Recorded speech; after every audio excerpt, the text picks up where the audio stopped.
Good evening, everybody. Hi. I'm Harry Lipset, and it's my pleasure to introduce this goings-on on behalf of the James A. McKee Association. That's all I'm going to say, actually, because Jalen Rowe, who's going to do the moderating, is going to tell you a little bit about the James A. McKee Association and anything else she likes. So, she's an independent lady, as I think most of the ladies are. Anyway, I'm going to get slaughtered.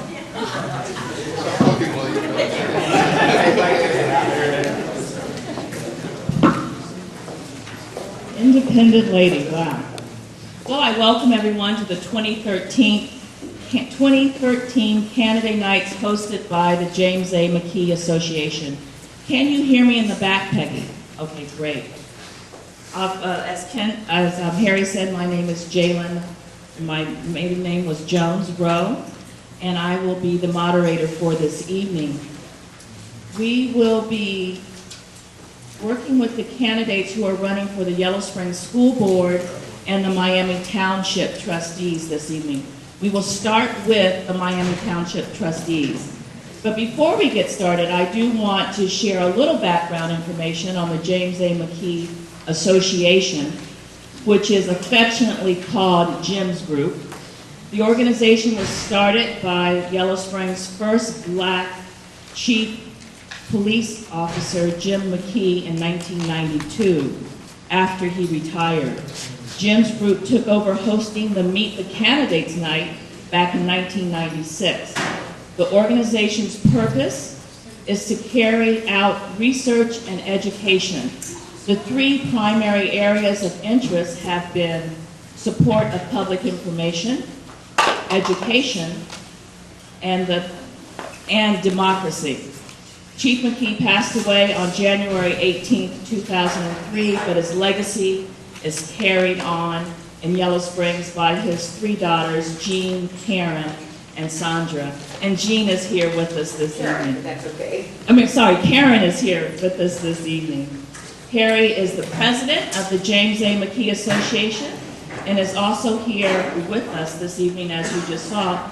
If you have any questions, we have a procedure. So if you just bear with me, I'm going to just briefly go through the rules of the game. The process for this evening will proceed as such. Each candidate, once they are on stage, will give a 5-minute introduction of themselves and their platform. They will give some background information about themselves. They'll tell why they are interested in running. They will identify what they believe are the top 2 issues over the next few years for what they are running for. And also they're going to speak to, in 5 minutes, what their approach will be to these issues. And then we will start taking questions. And this is how that's going to go. There will be no oral questions. We don't get to stand up and talk. Someone said, that's good. What we're going to do is we're going to pass out 3x5 cards. If you have a question, please jot it down neatly, because I have to read them. And then once you've jotted down your question, just wave the card in the air, and someone from Jim's group will come by and pick it up. Your questions will be submitted for consideration, and we will try to get to all of the questions. I will choose questions that are, if they're alike, I'll kind of group those together, so we won't be asking the same question over and over. You must make sure to sign your card. We cannot ask any questions unless the cards are signed by you. The candidate will be allowed 2 minutes to answer the question. You can make your question to one person, select a person that you'd like to answer the question, or to the entire group. And we do have 2 timekeepers. One has a digital timer, so we're not going over. And they will tell you, you'll hear a little buzz. If you don't hear the little buzz, I will tell you the buzz is on. Any questions? Yes? Is that the buzz that says 5 minutes, or is there a 1 minute warning? There is, the buzz will say 5, good question. The buzz will go off in 5 minutes. You will give him a 1 minute? Okay. He said we'll give him a 1 minute. Lee? Could we see who needs cards? If you need a card, if you have a question, and you might get questions later, but if you have a question right off the bat, if you came in the house with the question, raise your hand and we'll pass out a card to you. And if you have questions as it goes on, just raise your hand and they'll come in and get you the card as such. Okay, may I have the Miami Valley trustees to please come up? Township, Miami Valley Township trustees, please come on up and have a seat.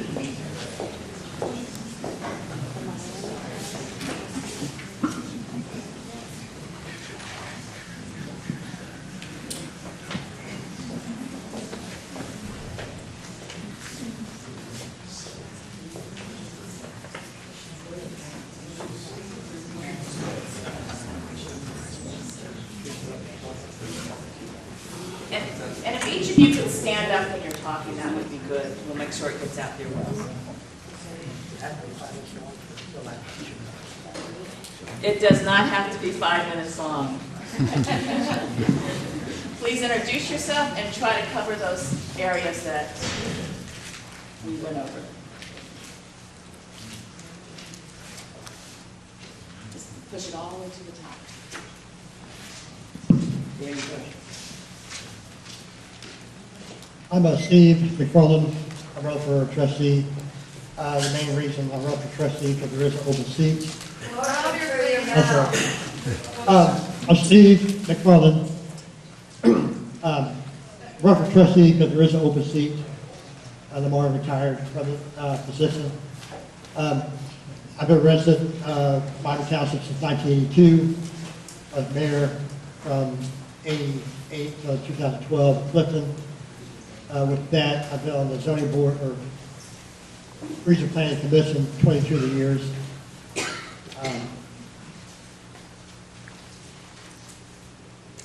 My employment full-time is JBK Manufacturing, which I've been there since '84. And like I said, the main reason I run is because there is an open seat. I feel I do have this experience needed in zoning, street paving, and fire department, all that. I guess my platform would be the next 2 years, we're looking at our next few years, is the profitability of a new fire station and make sure that it is built correctly with good funds. And that's pretty much it. Hey Steve, could you let us know what you feel the top 2 issues would be for the township? Currently, the township only has one major issue, which would be the firehouse. It needs to be, try to rebuild the current one or try to renovate the current one would be a waste of tax dollars. It just would not be sufficient for everything that needs to be done to it. So that's why they're looking at a new fire station. That's why we look at Herman and Zane Avenue as a good location for it. Really, that's the only main priority there is. Otherwise, the trustees been doing a good job all along with the streets, the zoning, cemeteries, the roadways, and the fire department. So really, I have one. Okay. All right. You can pass the mic on down. Yes, first there's mic orientation. Does this work? Yeah. I'm Don Hollister, another candidate for Miami Township trustee. And as I think you'll hear many of us say, I'm running because Lamar isn't. I was an enthusiastic supporter of Lamar and helped prepare his literature in 2000, and it woke me up when he announced he was retiring. Many of you have followed different things I've done in town. It won't surprise you to hear the story that I ran in 1973 for village council, and standing on this stage, someone asked me, "What will you do about the brown water?" And I said, "It doesn't bother me, I don't wear white shirts." Well, now I do. And a lot has happened. I've been civically engaged, it's been my passion over the years. And I see the township, we've taken it for granted because the trustees have done a pretty good job. The services are background services that we just take for granted, that there will be a prompt arrival of the fire or the rescue squad when we call. There are about 14 miles of rural road that are paved and maintained. There's rural zoning, and there are 2 active cemeteries. Those are things that they're just there. But the trustees are part of the local government constellation, in which school board and village council are part of. And we need to be vigilant to good stewards in each of these positions. And this comes to a head with one of the things that we're facing is if Hold the the microphone higher. if the township is going to have to build a new facility for the fire department and the rescue squad, meeting rooms, the properties being looked at are larger than the needs assessment study has said we need. Very likely there'll be collaboration with other either public bodies, nonprofits, I would hope service-oriented use. So this is may well be more than a township project, and it's going to take money that the township doesn't have. Voters will have to agree with what's planned. I think there should be a community input process in the planning of any facility and in whatever collaborative format is developed for the rest of the property. I think I'm well suited to take on that kind of community process of planning a new community investment and getting people to support it with a tax levy. There's another issue that is in the background continually with the township, and that is that we have a volunteer fire department, volunteer rescue squad. Nationwide, that's more and more of a challenge. At the moment, we're at low ebb in the number of volunteers, but I'm told that there's a cycle, and it's not a situation to panic about, but it's something that we should always be vigilant. And I'll look for ways of boosting that. I'm proud to see that we have an Explorer post focusing on the fire and rescue. Whoever came up with that was brilliant.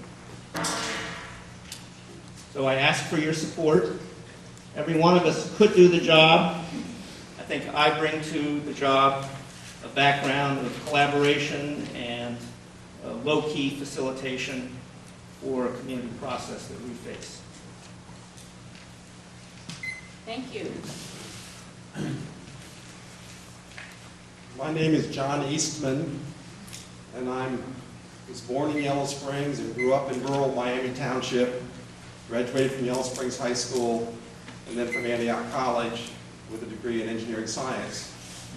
From the mold of Arthur Morgan, and very much influenced by my father, the former county engineer Richard Eastman. And it's from that background that I'm really excited about taking on this new role.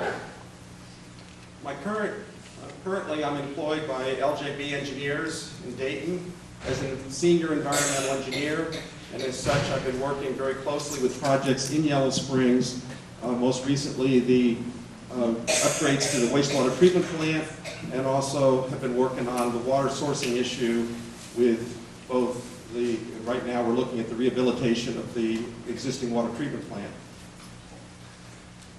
I've got a very long institutional memory of both Yellow Springs and the rural township. I used to, in high school, survey with my father throughout all of rural township. And I love the rural areas, both the Miami River Valley, Glen Helen, John Bryan, Clifton Gorge, but also that we're a farming community. And sometimes here in Yellow Springs, we don't really connect as much with the importance of the farming community around us, but it is a key to Miami Township, and that's something that I take very seriously. The reason I'm running is that this is a place where I see that I can really give back to the community in a very profound way. I was a candidate 2 years ago, and just barely didn't make it to the incumbent, Chris, who was reelected. So I knew I was going to be running again this year because it is the place where I see that I can make a difference.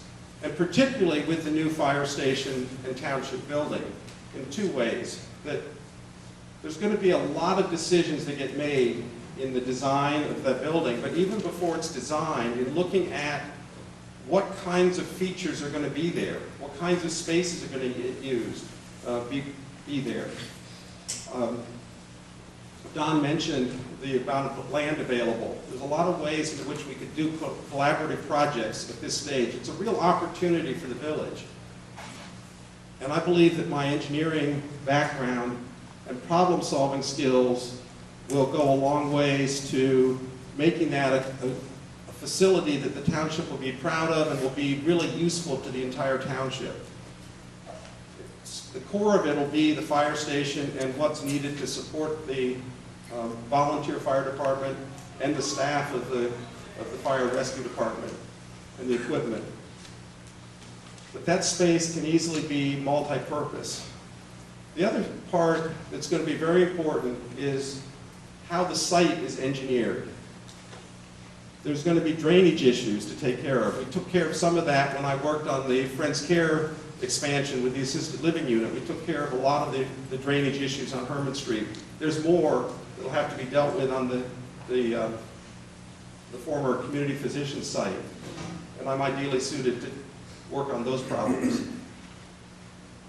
So that while the new station is a key issue, and certainly building the support of the community for that station is a key issue, it's also key that we encourage the development of increased the volunteer fire staff and the retention of those volunteers.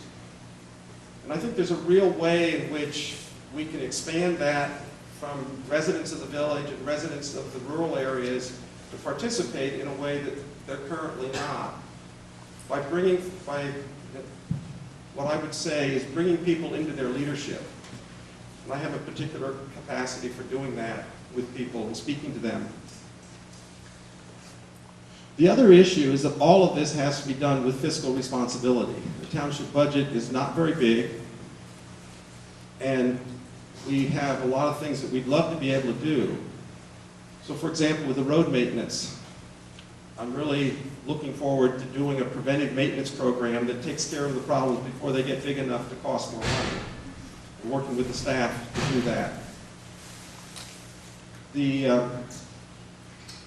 A key issue here is that there's been a great deal of cooperation between the community and the rural part of the township, and I think that cooperation and collaboration is incredibly important, and I'll support that ongoingly. Part of my ability to solve the technical problems as an engineer has also been very much my ability to listen to and understand the concerns of people, and I'll bring that to the Office of Township Trustee. Thank you. Thank you, John. Before we continue, I have a little maintenance to take care of. If you have a cell phone, could you please put it on buzz or something so it won't interrupt as the candidates are speaking. Thank you. Okay. Who do we have next? Hello, my name's Dale Amstutz. I live on Pike Road. My wife's here with me today also. Just to tell you a little bit about me, because I'm sure since I'm one of them that live out there in the country, live on a farm, probably don't know as much about me because my job is in Fairborn, and I grew up in Bath Township. I grew up on a farm there in Bath Township, only about 2.5 miles from where I live now. About a 90-acre farm there. 1974, I graduated from Fairborn Baker High School, and then went on to Southern State College and got an associate in farm management in 1976. From there, I worked at the grain elevator in Xenia, which is now called True Point. It was Landmark at the time. Worked there for a few years until I went back and got my bachelor in agriculture at Wilmington College with a minor in economics. After that, I came back and worked at Landmark for a while. Wanted to get a little bit farther into production agriculture than what I was, so I worked for Pitstick Pork Farm over toward the Fairborn area for about 5 years. We marketed over 5,000 hogs a year at that time and farmed a little over 1,000 acres, I believe. From that point, my economics minor said I wasn't making enough money, so I sought employment, and I'm now employed with the post office for 25 years. In 1981, I moved to the farm that I'm at now. My parents had purchased that second farm in 1967, I believe, and that's where we've been living since 1981. We had 3 children that went to the elementary and junior high here in Yellow Springs, but then went to either the Career Center or went to, we actually transferred some to Xenia, but for sports, and also our younger son was for the FFA program there in Xenia, which Yellow Springs did not have. The things that, again, you may not have heard me so much. I just brought this. I know John String worked on it. Of course, Mark knows it. I've been on the Miami Township Zoning Commission, and am I holding the mic close enough so everybody can hear? I've been on the Zoning Commission now for Miami Township for, I'm going to say, at least 10 years. I was one of them, along with John, like I say, that worked on the Miami Township planning here for our comprehensive plan.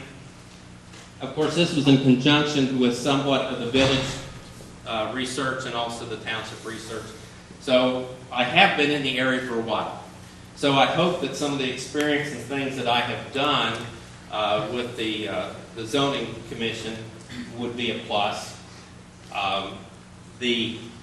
By having the other speakers go first, they kind of take some of your spark out of the things that you need. But one of them, of course, an exciting idea is this new fire station township office.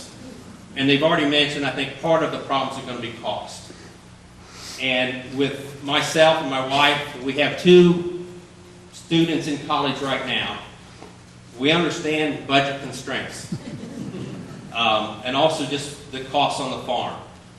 But using Detroit as an example, and I'm not trying to pick on anybody in particular, but a large city like that can have some budget problems and some of their trouble of having services for a big city like that and infrastructure. Same thing could happen here.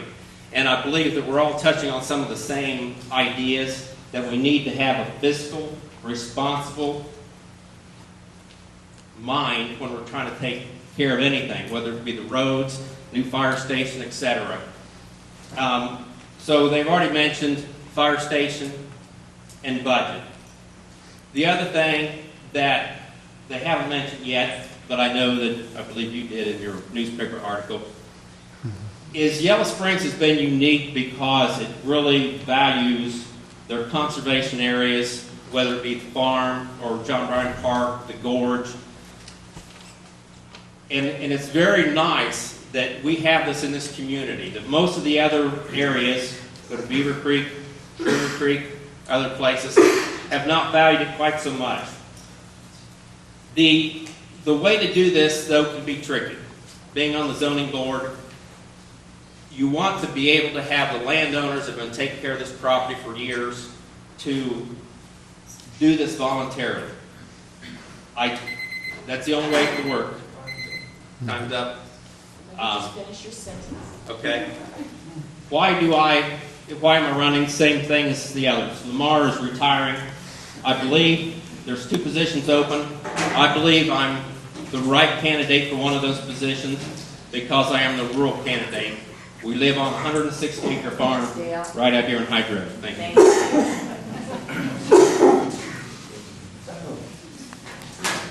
Hi, my name is Mark Crockett, and I've been a township trustee now for 12 years. And I started because my kids were volunteers with the fire department. And I have to say that in that 12 years, Colin has made my life super easy. Okay? He's done a great job of running the fire department. I think that the issues are all related to budget, okay? A new fire department is going to be very expensive. Maintaining the roads is always expensive. Opening the new cemetery section and maintaining that in a way that's acceptable is costly. And so I think that we have issues that are ongoing. That is, we will be working on the fire department, and we will be trying to figure out where to get money to support our ongoing interests in the land trust. But it's all about where the income is going to come from. I think that the fire department, the fire building, has to be approached in stages, which it is being handled in that way. The first stage is to get the physical location nailed down, and we're working very hard on that. I think that the reason that I'm running is because I like doing the job. It's been fun over the years, but it's been fun mostly because of all of the talented people that I've been involved with the overall process, whether it was with the village forums that we had at Wright State and at Antioch, or with the visioning process, or most important, like the day-to-day operation of the road maintenance and all of the associated things that go along with the job that Dan does. Mark, you're getting softer and softer. Don't mean to. But yeah, it's just been a good experience, and I would say that I wish that everybody could have it, but I really don't. But in terms of the comprehensive land use plan, that's been in the works for At least 10 years. oh gosh, more than 10. I think I've been here for 12 from before I started. And that sort of cooperation and communication is really what makes everything work. I'm done. Okay, thank you. You could pass the mic on. Okay, my name is John Strowing. It is a liability to be the last person to speak. My thunder has been stolen. Well, let's see. Let me tell you a little bit about myself. I'm a third-generation Miami Township resident. My grandparents were farmers. They moved to the village when my grandfather retired from farming. My father built him a house on Stafford Street. My father was a long-time builder here in the village, and not mostly, but probably many of you live in a house that my father or my brother or I have built. But I've been building for 31 years.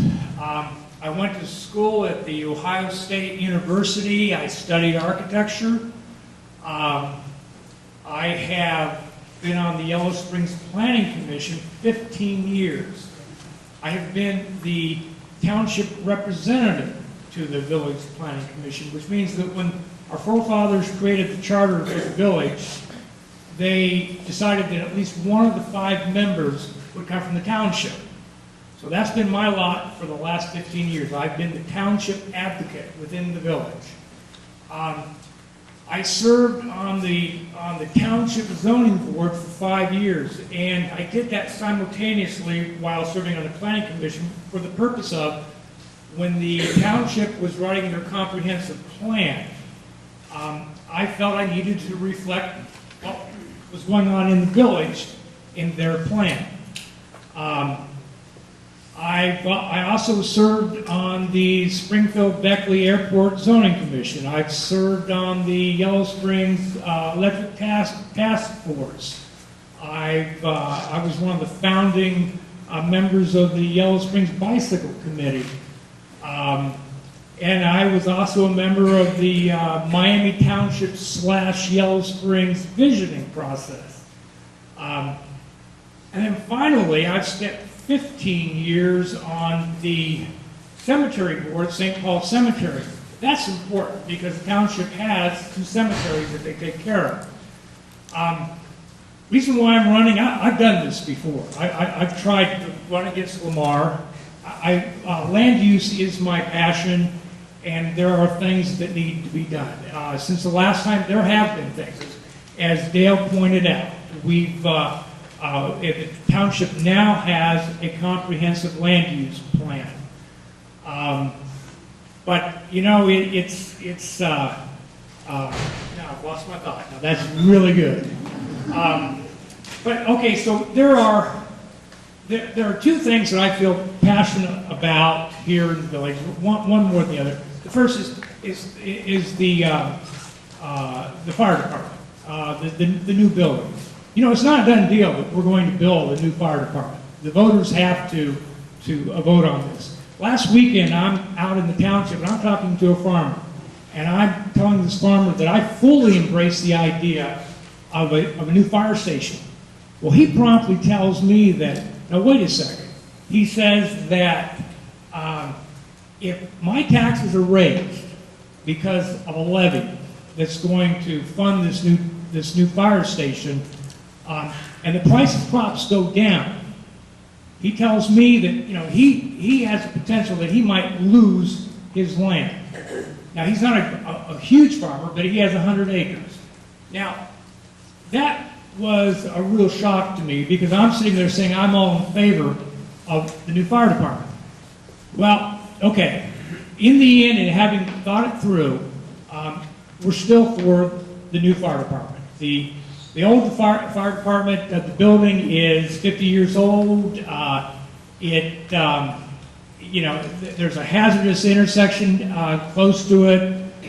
There's a ventilation problem with it. There's storage problems. There's all kinds of problems. We need a new fire department.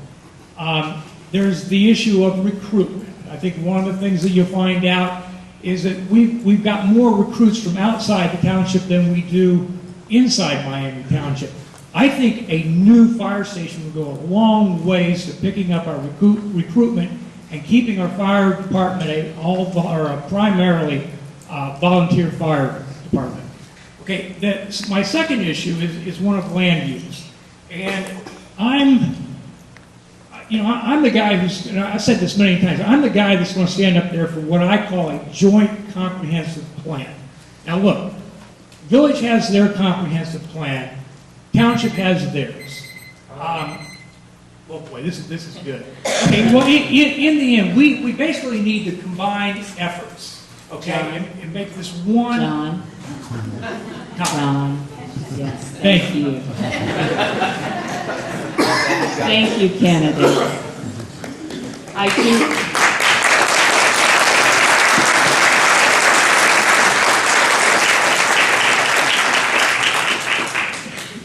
John actually is the last candidate that's here. Unfortunately, Zoe Van Eaton Meester, I believe is the pronunciation. I'm sorry?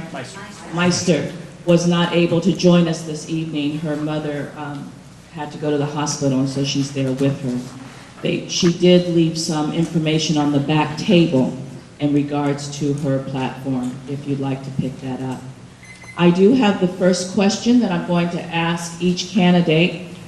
And in the meantime, if you have a card filled out, if you could raise your hand, and a Jim's group member will come by and pick that up.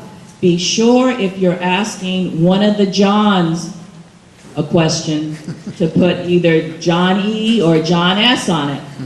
Thank you. Okay, here's our first question of the evening.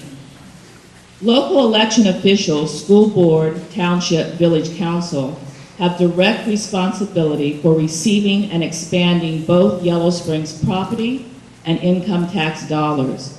What do you believe are your responsibilities regarding both the local economy and the administration of tax revenues?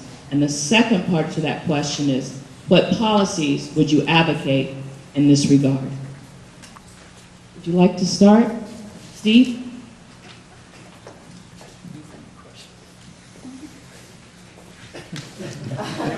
What do you believe are the responsibilities regarding those local economy and the administration of tax revenues?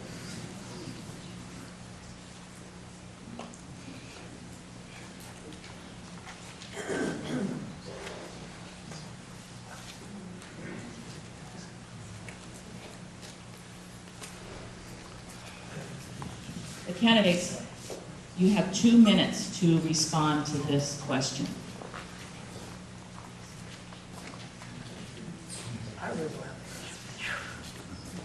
Okay, well, let's move down the line, and you might think of something as we come back. Don? Township services undergird whatever activity is going on. I don't see the township directly impacting the economy. Microphone? Except, is that better? Yes. Except our general support for agriculture as a key in the township. I could go on forever about money. I don't think that our tax monies are being mishandled by the township, but it's the same with the village. The state wants their reports in a convoluted line item system that we don't have to follow in adopting a budget or in explaining to voters how the money's being spent. I would like to see a little more transparent description of the overall township budget made available on our website. Well, the key function of the township trustees is the services that require those tax dollars, and the efficiency with which those are spent is key to the job of the township trustees and the staff of the township.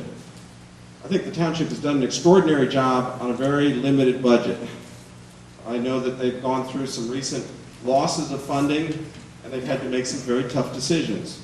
And that's what we'd all be faced with. So I think the management of tax dollars is key. Now, having said that, there's the general economy. And as Don said, there's two major aspects to the economy in the township. One is the farming and agricultural revenues, or the economic activity of the agricultural section. There's actually three. One is the businesses that are in Yellow Springs itself, and the third is the general recreational activities with John Bryan State Park, with the Little Miami River, with all the things that happen in the township because of recreational activities. The township trustees have very little say over any of that directly, but there is a cooperative relationship between the township and the village. A particular example of that is the Center for Business and Education that's required, or I don't know if it required it, but there was a negotiated cooperative agreement between the township and the village for that. And that both improves the economics of the whole region as well as for the township.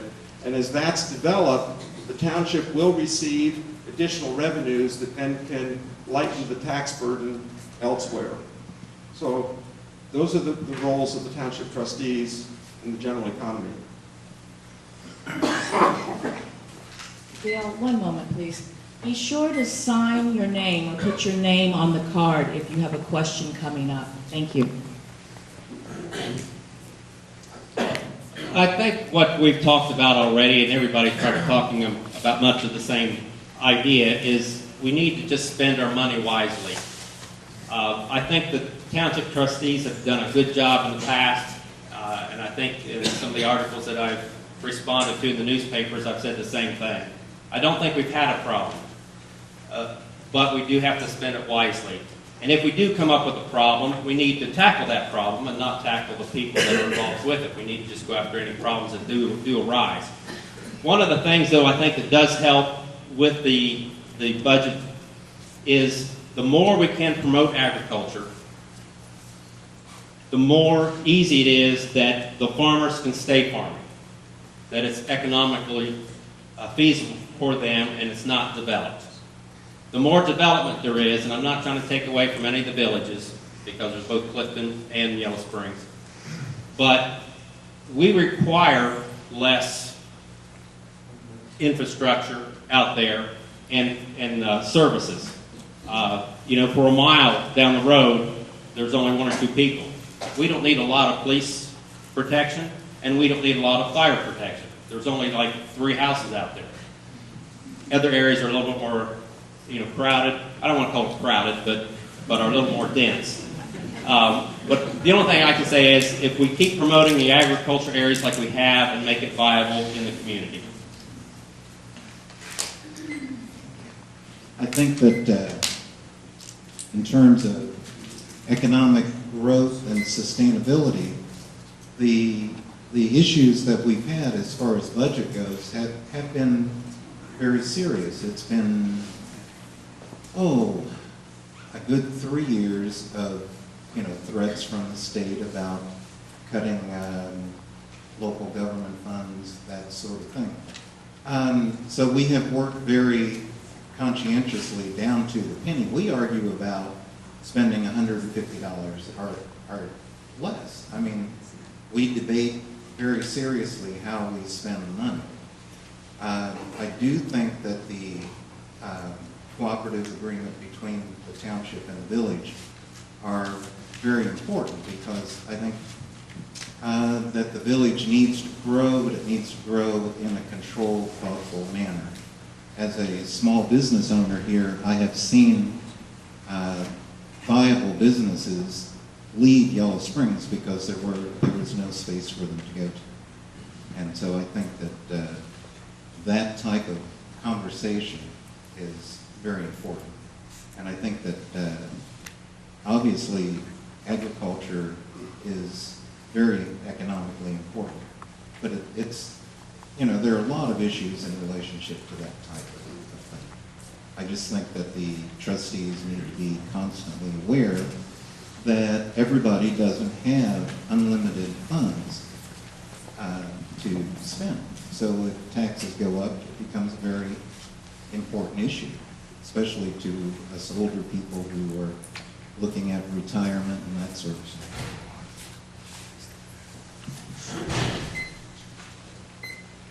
Okay, regarding the funds, managing the funds, we just need to be good stewards of that money. In particular, if we're going to have a new fire station, there's going to be a tremendous amount of money spent, and we may just need to do a little micromanaging. But that's about all we can do. We just have to watch our dollars very closely. In terms of the economy, it's been said here. Agriculture is the primary industry of the township. What we can do is, we need to find ways of protecting that industry. We need to control residential growth in the township. That may mean things of making residential developments conditional use rather than permitted use, but anything just to protect the agricultural interest in Miami Township. Thank you. You can just hold on to it until we see how it comes back forward. There is a quick announcement. The election is Tuesday, November the 5th at Antioch Midwest. So you might want to put that down on your calendar. Also, a question came in. the voter's guide says that there are 3 trustees' positions to be filled, and the news says that there are 2 trustee positions to be filled. The answer to that is 2.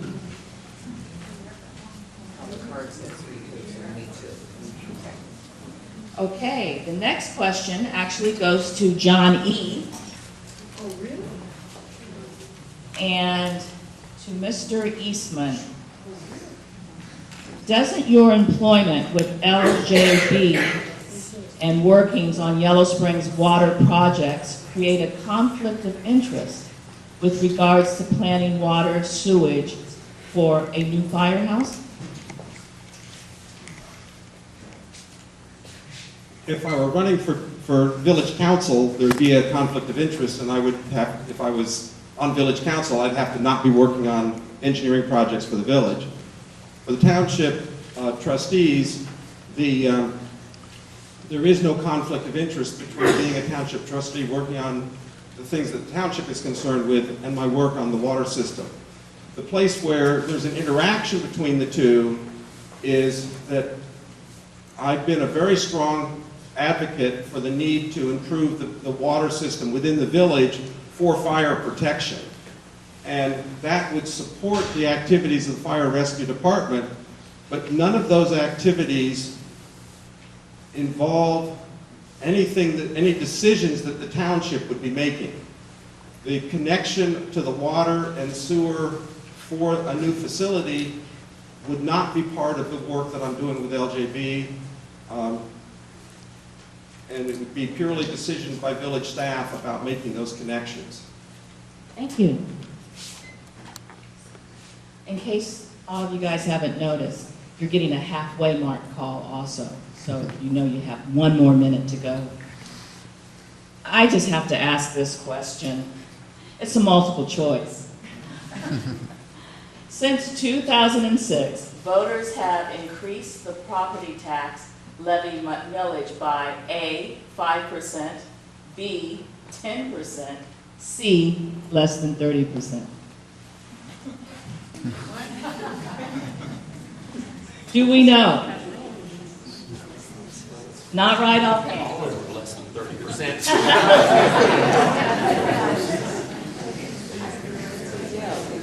Okay, let's think about that, and then we'll come back. This is to all the trustee candidates. The village is part of the township. We are all aware of the economic development needs of the village. What do you propose that the township trustees do to promote economic development in the village? Tight, I like it. Okay, so what would the township do to promote economic development? Okay, in a way, this is very easy. The only thing that the township can do is basically to protect our open space that attracts visitors that will come to the village, to keep the township of agricultural nature. And this all will basically make this area attractive to visitors. And visitors are what really make Yellow Springs go. Thank you.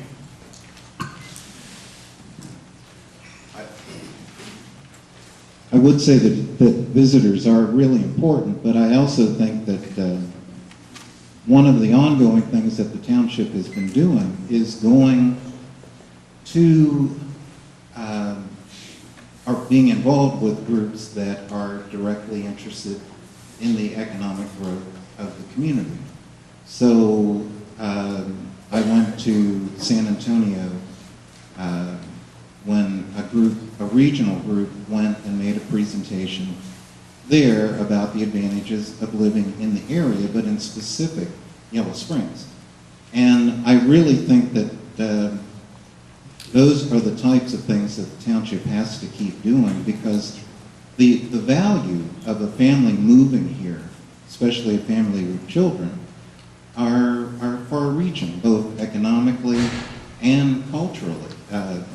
The one thing about having been a trustee for 12 years is seeing how things change, whether you like it or not.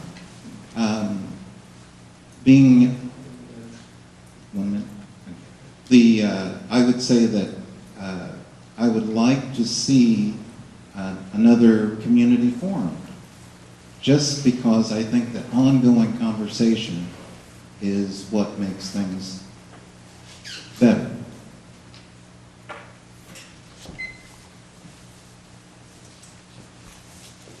One of the things I think the trustees can do, because the whole thing, being on the zoning commission, everybody in the village of Clifton and Yellow Springs are part of the township.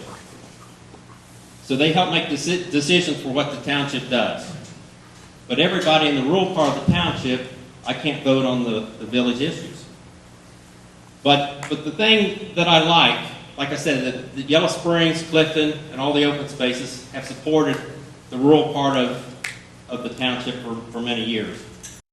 But one of the things John kind of mentioned was, and I'm going to rephrase it, what we used in the commission, the planning commission, the zoning, I can't even get the right word on it, but the comprehensive plan, that's what I wanted, was the rural feel.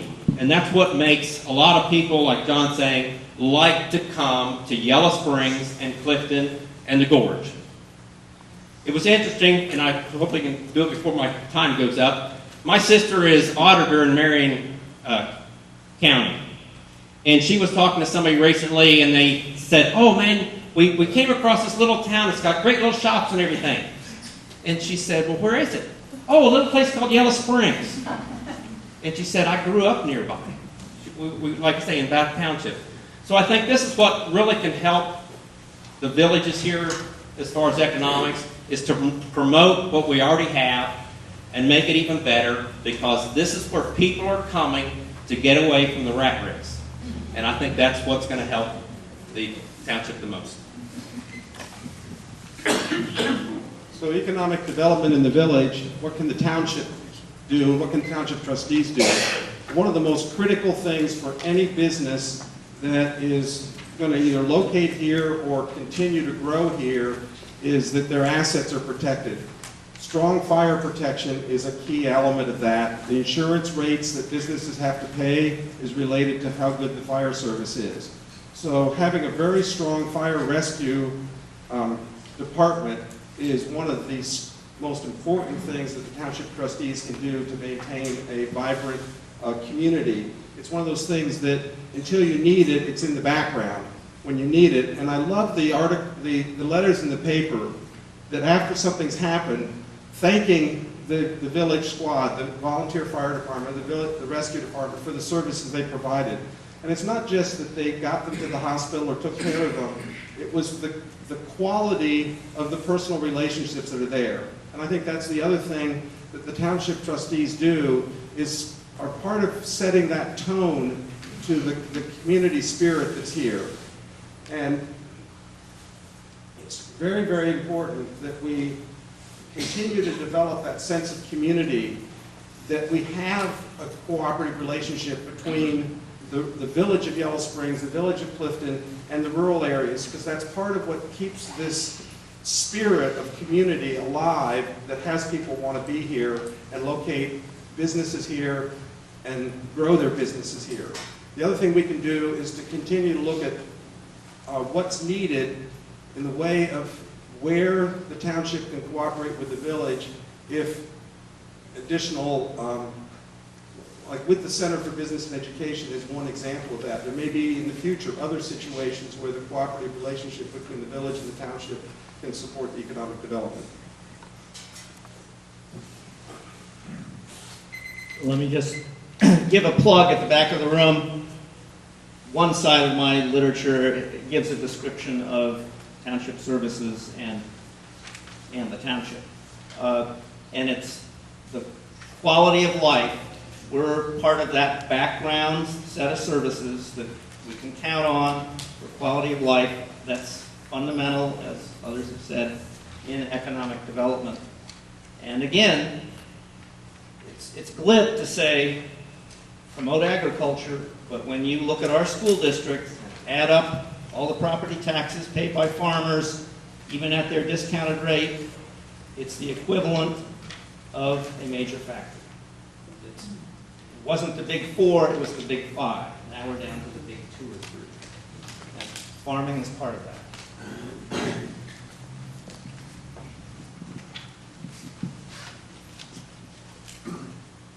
Go for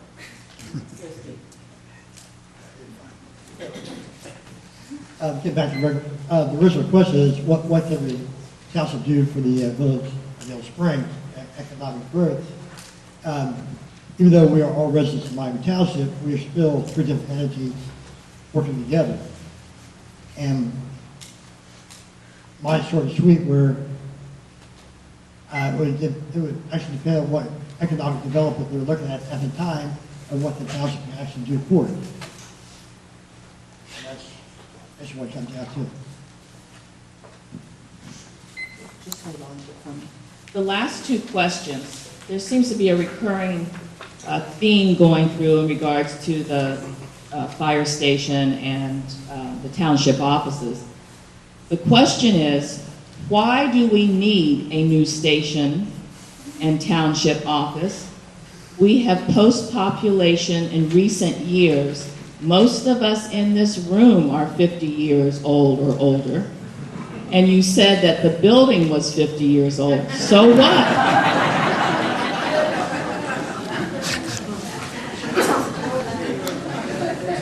And the people here are over 50 and maintain themselves a lot better. I'm also a volunteer on that fire department since '99. So I know a lot more inside the building what's going on. That's where I talked about earlier, where it was a waste of tax dollars trying to keep upkeep of the current building. It's way far behind NFPA standards. Every part of that building has issues from drainage, the walls, the floor, the spacing. I mean, there's supposed to be a spacing between the equipment for safety. All our gear are on the walls with the fumes to help deteriorate the gear. The gear is not cheap either. So that's what it comes down to. It has to expand somewhere. That's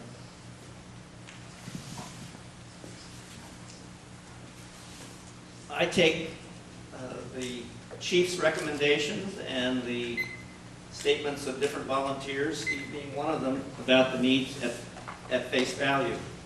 If I'm elected, I will review the needs assessment report just to confirm that I believe a new station needs to be built. But for the moment, I just take other people's statements. One of the things that I've done is attended a number of township meetings, both just recently but also a while back, where the station was being discussed and the need for the station. As Steve mentioned, there's not enough space when he says equipment between fire trucks or between fire trucks and ambulances. There's not enough space. Those pieces of equipment are now larger than they used to be. The equipment, the personal equipment that firefighters wear that's largely has a lot of rubber components should not be exposed to exhaust fumes. They are now. Because most of our volunteers do not live in the village or in the township, to maintain the kind of response times we need, especially for the rescue squad, there's volunteers that spend their nights at the fire station, the sleeping quarters. There is a significant number of the volunteers are also women. There's not separate sleeping space for men and women. The facility, when anything is going on in the garage area, there's exhaust fumes that get into that sleeping area. Those are some of the additional issues, as well as roof problems, building deterioration problems. There's nothing so far that's convinced me that the building is suitable for rehabilitation. It actually needs expansion, more space, different kinds of space. It really is an outdated building. And as Don said, it's always worth reviewing it when you're getting into the details. But I firmly believe that a new building is needed. like you're saying, most things are over 50. If I'd have taken a little better care of this, would need so much maintenance. In the time that we've lived in the township, a little over 30 years, we've only had one instance that we ever called for the rescue. Is it important to have? Yes, it is. Our granddaughter had a seizure, and they were there in a few minutes. So, it's an exciting idea. I'd like to see it happen.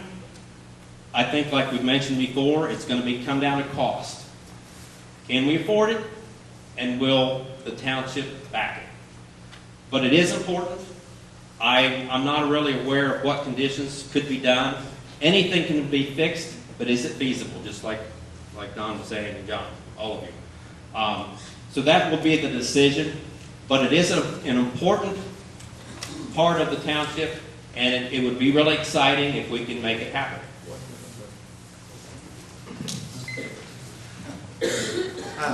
It is a major theme tonight as far as the questions go. The issue of can something be fixed? I would have to say that I don't believe that some things can be fixed. When you're talking about the size of the fire trucks or the ambulances or the ongoing training that's necessary, the levels of sophistication. We expect these firefighters, these volunteers to be able to administer intravenous drugs, to deal with all types of problems that they never really dealt with before. I mean, our ambulances, I don't know how big those trucks are, but you're talking about just a few feet between each parked vehicle at this point in time. You're also, in terms of facilities, there is no place to grow to. The trustees, our office, we have 3 trustees existing in one office. We have 1 desk and a table. And, we don't really mind, but the building cannot be rehabbed. It needs to be expanded one way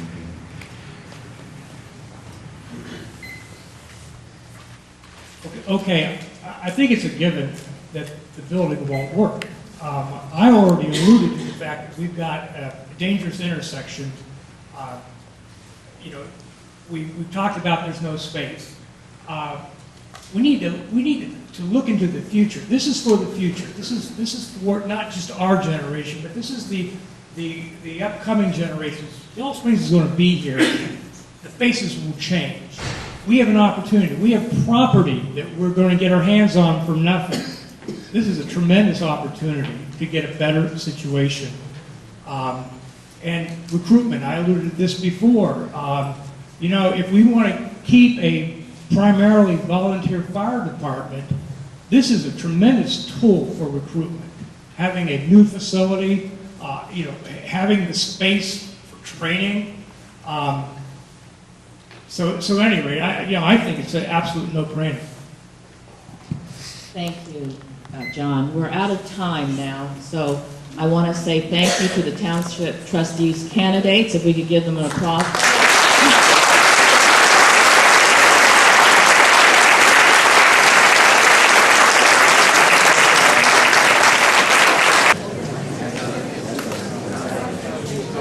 Okay, we're ready to begin. Please have a seat.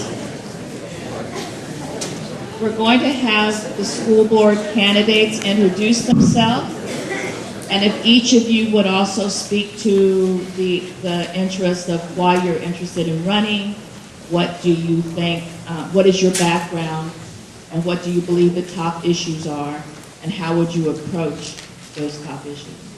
Thank you. Good evening. Oops, can you hear me? Yes. I'd like to thank the McKee Association for having us here tonight. I appreciate that every election year they make this possible so that we can be here in front of you. I also especially want to thank you voters of Yellow Springs who value education and are strong supporters of our school, whether it's through volunteering, conversing with us while we're on the street, or voting for levies. And by the way, there's another levy. Oh, yes, I'm getting there. There's another levy coming up on this ballot, a renewal levy, a permanent improvement levy. I hope you'll join me in voting for that.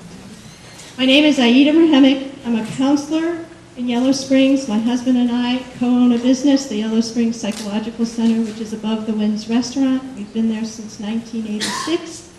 I'm also a mediator with the Greene County Domestic Relations Court, where I mediate parenting agreements for divorcing families. We have a daughter who graduated from the Yellow Springs High School in 2008. I'm running because I have a commitment to children, and I have an investment in children. And I think that speaks to my position as a counselor as well as a mediator. I'm always looking out what's in the best interest of our children. I want to further support this great administrative team that the majority of the sitting board was able to bring on to lead the district. It was a very unique and rare opportunity to be able to start anew and to create an entire team. And I believe we did a pretty darn good job of that. And I think we've been hearing about what a good job we've done from the families and from the kids. I'd like to also create and continue to create an environment that keeps them here, thriving, and also with hopes that they will continue to grow the district. I think that's really important. It's also extremely important that we maintain an environment that attracts other strong and viable candidates to our district when and if these professionals decide to pursue their careers elsewhere. And, they're young. They might do that. And furthermore, I want to support our teachers and students as the district carefully and thoughtfully transitions into project-based learning. With the educational landscape shifting, I believe the role and expectations for school boards will also need to evolve. And I personally don't mind change. The board is responsible for policy, planning, monitoring, communicating, and advocating for students. Effective governance and leadership relies on a team approach between the board, the superintendent, and the treasurer. The board is responsible to review, update, and adopt policy, which originates from the superintendent. When the board and the administrative team can collaborate effectively, a dynamic relationship is created where the entities are intertwined and mutually supportive. The superintendent provides educational information and leadership and provides the board with the information we need to inform our decision on policy, which then enables the superintendent and treasurer to implement a policy and manage the district accordingly. The board needs to review the recently developed 2020 strategic plan and adjust priorities when recommended by the superintendent. And as required, we also have to adopt an annual budget and a 5-year forecast. The board evaluates the superintendent and treasurer. They are the CEO and CFO, leading district operations, while we are there to hold them accountable to do so. We have fiscal oversight, and we regularly need to review student achievement measures. I'd also like to introduce a board self-assessment that we do annually, looking at our own performance and our own effectiveness as a board, and really look at what kind of boardsmanship and leadership we want to implement. We need to continually advocate for our students and families, improving their academic choices and options, as well as building their human potential. I believe project-based learning will present our students these opportunities, our diverse student population. They will have increased experiences taking leadership and ownership of their learning, problem solving, collaboration, teamwork, communication, creativity, and innovation. All of these have been identified as 21st century skills that encourage career readiness and college readiness for our students. That's it. Thank you very much.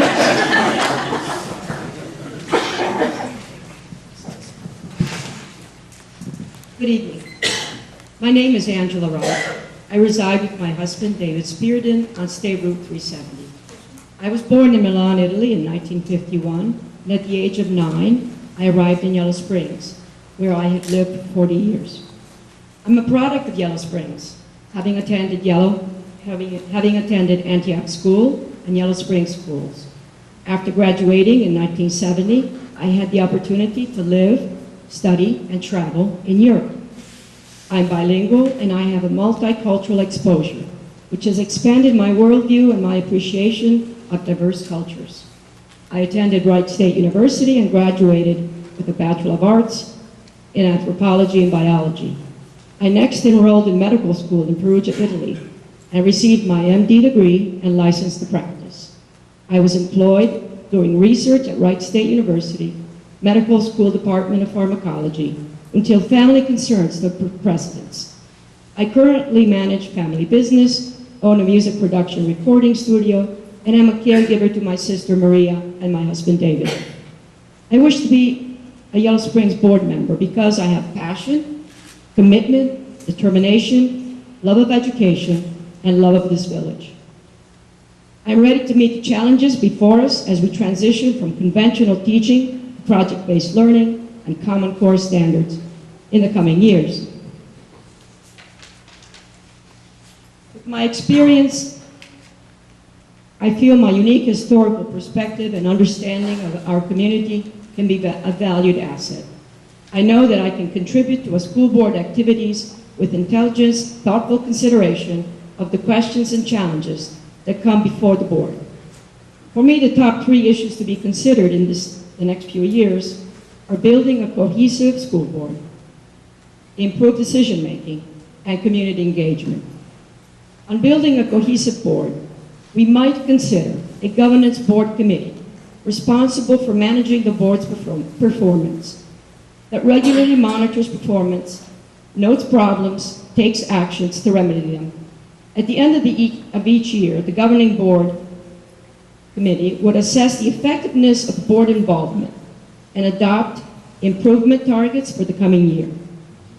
A positive team culture promotes teamwork in which board members, administrators, and teachers recognize their interdependence for success and promote a unity of purpose for our school district. On the second issue, improving decision-making by being knowledgeable about data collection. One of the responsibilities of the school board is to ask questions about what data is being interpreted and used to guide decision-making in our schools. Without this data, it is hard for board members to know where the district is headed and how we will get there. The last issue for me is community engagement. It is a necessity because the health of our school district is important to the entire community. Listening is an important part of board's work, and we must engage our community more often. We should have an annual community meeting with students, teachers, parents, villagers, businesses, law enforcement, and clergy, where we would ask to share concerns, make suggestions, and ask questions around district goals. I look for your support on Election Day. Please vote yes on our permanent improvement levy renewal, issue 20. Thank you.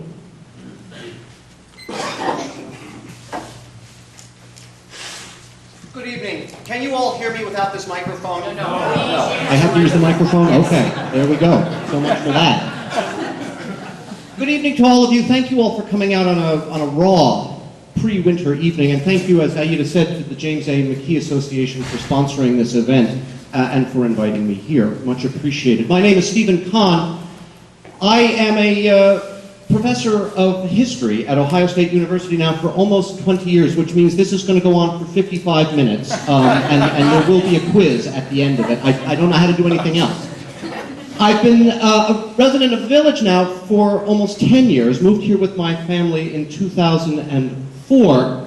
Since we've been in the village, I've been involved with a variety of village activities, including John Strewing's Bike Committee, the Environmental Commission, more recently the Glen Helen Association Board, and the Board of Zoning Appeal, where the fun really happens. If I were to describe myself more succinctly, however, I would say that I am a teacher, an author, and most importantly, I'm the husband of Angela Brentlinger, whom I'm sure many of you know, and I am the father of Olivia and Zachary, 2 children now in high school and in middle school, respectively. The reason, first and foremost, that I'm running for the school board right now is because I'm really quite excited about the direction that the schools are headed. I think the arrows are all pointed in the right direction, and I would like to be a part of moving the district in the direction it is already going. I'm very pleased with what's happening, and I know that many other parents feel the same way. As I've done my homework to prepare for this position, there's been a great deal of discussion about what the role of a school board member really is, and the distinction between governance and management. And I think it's very important to understand the difference between the two. The role of the school board is to govern, not to manage. The role of the school board means that we work with senior leadership, teachers, to develop goals, objectives, and an agenda, and we leave the business of how those goals and objectives get implemented to our leadership team working with our teachers. We do not want to lose sight of the forest for the proverbial trees, and I think that we can accomplish that, we can steer clear of that by tightening up some of the ways in which the board functions. And I think Angela has already alluded to some of this already, so let me just add that I do think that we can do a better job of adopting some best practices, taking advantage of the experiences and resources of the Ohio School Board Association, which is full of useful help for people like us. The goal here is to make the board run more smoothly, to make it really run as a predictable and well-oiled machine. And if we're successful in doing that, my promise, therefore, is that school will continue to be exciting, but school board meetings will become quite dull. And that's my goal. I'm running for school board without a particular or a personal agenda because the schools already have an agenda, and that's the 2020 strategic plan. It's on the school website. I hope you have all had a chance to take a look at it. If you have, I think you will agree with me that it is an ambitious, a progressive, indeed a challenging set of goals that we have set ourselves. And I should say that I'm really very proud to have been part of the committee that wrote that strategic plan. It gave me the opportunity to work with other community members, to work with several of the teachers from Mills Lawn, from McKinney, and from the high school, and to work with several board members and our superintendent, Mario Besoro. That was a terrific experience, and as I said, among the things I've done in the village, that may be the thing I am most proud of. The plan talks about project-based learning. That's a curricular innovation, but there are other things in that plan as well that I think we need to be mindful of, including how we create long-term financial sustainability for the district. And should you elect me to the school board, that's certainly a thing that interests me a great deal. As a school board member, I would bring a deep understanding and a passion for education. It's what I do for a living. A record of hard work and commitment to this village, and a sense that what makes this village what it is our collective commitment to the schools. That's really why I'm running for this office. Thank you.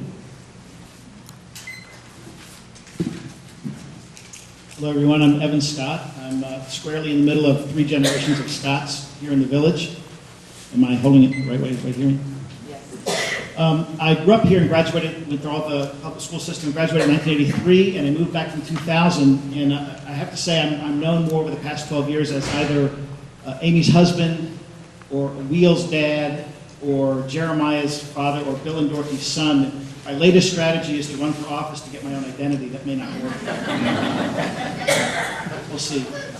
So I was raised here. I'm a product of our school system. I graduated from Miami of Ohio in creative writing. I'm a writer by trade, but I spent the last 20 years in marketing and PR and strategic planning for businesses.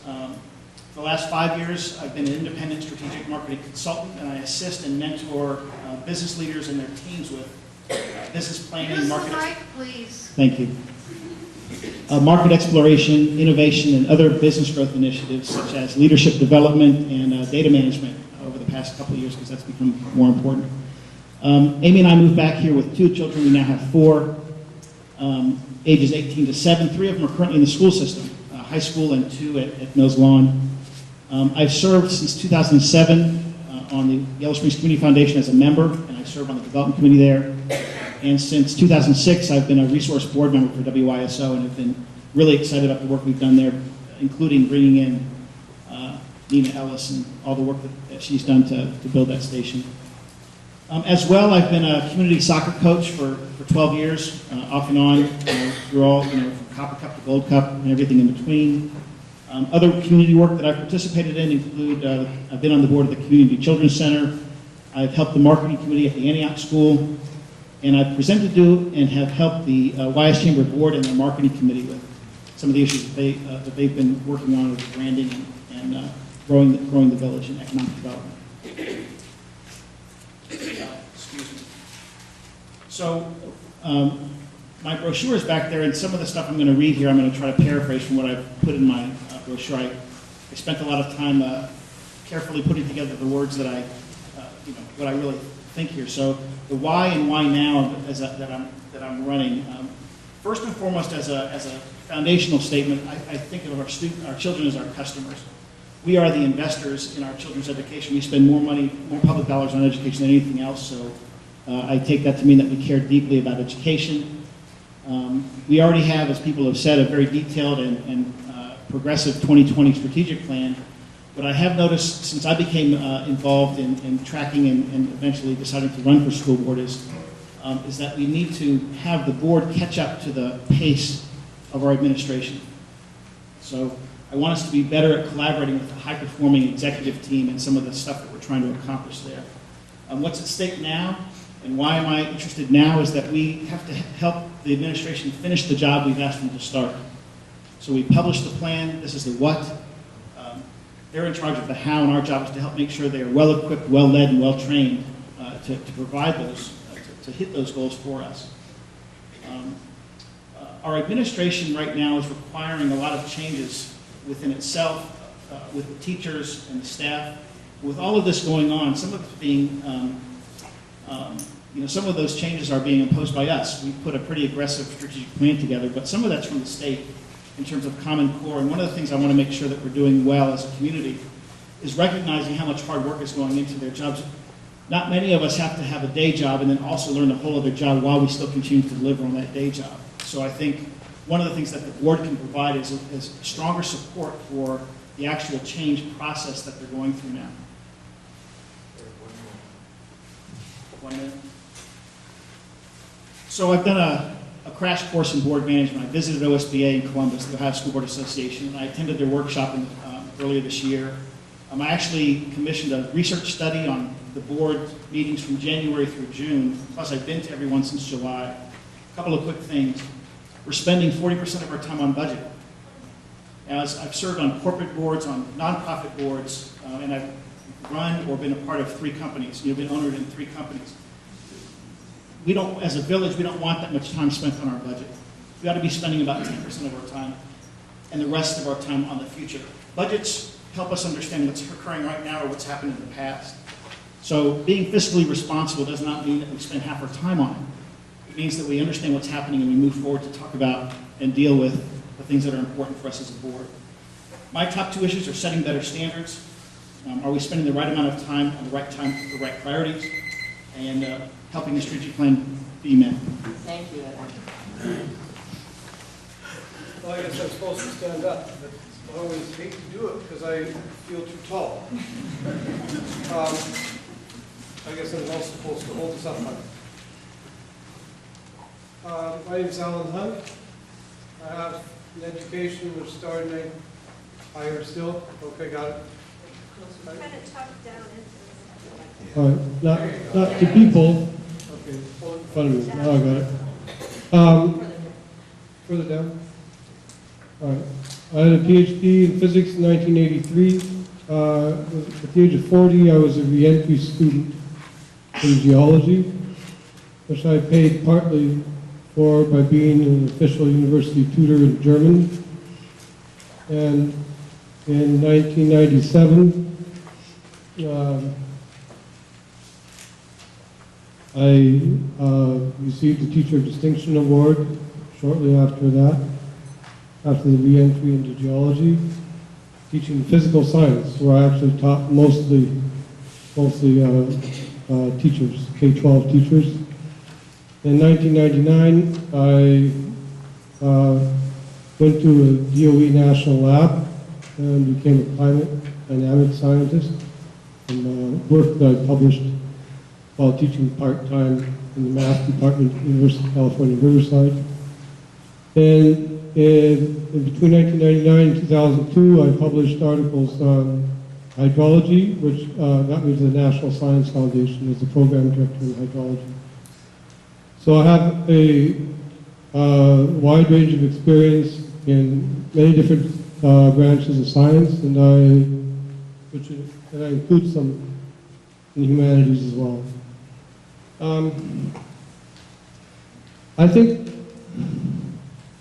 the reason why, the immediate reason why I became interested in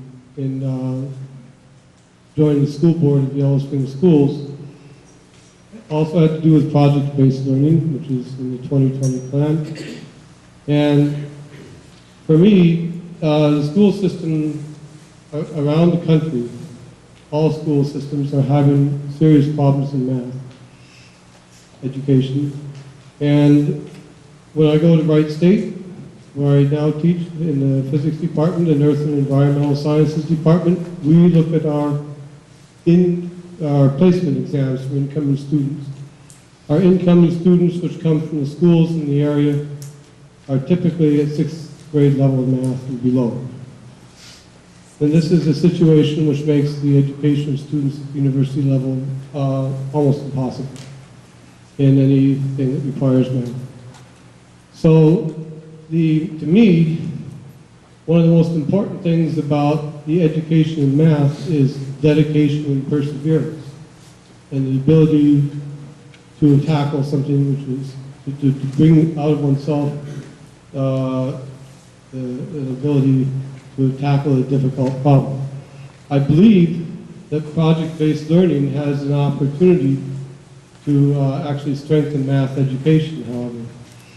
Even though, at the same time, as we turn our attention to the rich experiences that are possible from project-based learning, we lose time in the core education. And a couple of the very strong advantages of project-based learning are that you have the potential to tap the resources of a wide range of experts, including local faculty from local institutions. It is well known in K-12 education that it's not merely pedagogical innovations which make a difference. It's the understanding of the math on the part of the teachers, and to be able to have the connections with faculty from universities who have an expertise in math, who have children in the schools here and are invested in their children's education is exceptional, and it would also tend to decrease the student-to-teacher ratio. It has many advantages, and it could be, I think, there could be a real optimization in this application, and I would like to try to help. Thank you. Our next candidate, Ira Beal, is not able to be with us today. Kate Anderson will be reading a statement on her behalf. Unfortunately, we will not be able to ask any questions of Kate. Thank you, Kate. I am not Ira Beal. Those of you who know me already know that. I'm Kate Anderson. Ira has entrusted me this evening to read this statement to you all. I've been actively involved in the education of Yellow Springs youth since I was a high school student here. I've worked with our youth in after-school programs, in-school programs, and daycare settings. And whether I'm working at YSKP, helping a kid at the library, or teaching college, my driving force is the same. As an educator, I always ask myself, will this benefit my students? And if the community should entrust me to help steer our schools, that's the question I will ask myself before every discussion is held and every vote I cast. Will this enhance the learning opportunity for our students? Will be my mantra. Answering this question means considering all sorts of sub-questions, and it's not always easy to parse things out. For example, it obviously benefits our students to have financial stability, sustainability. No one wins if we run out of money.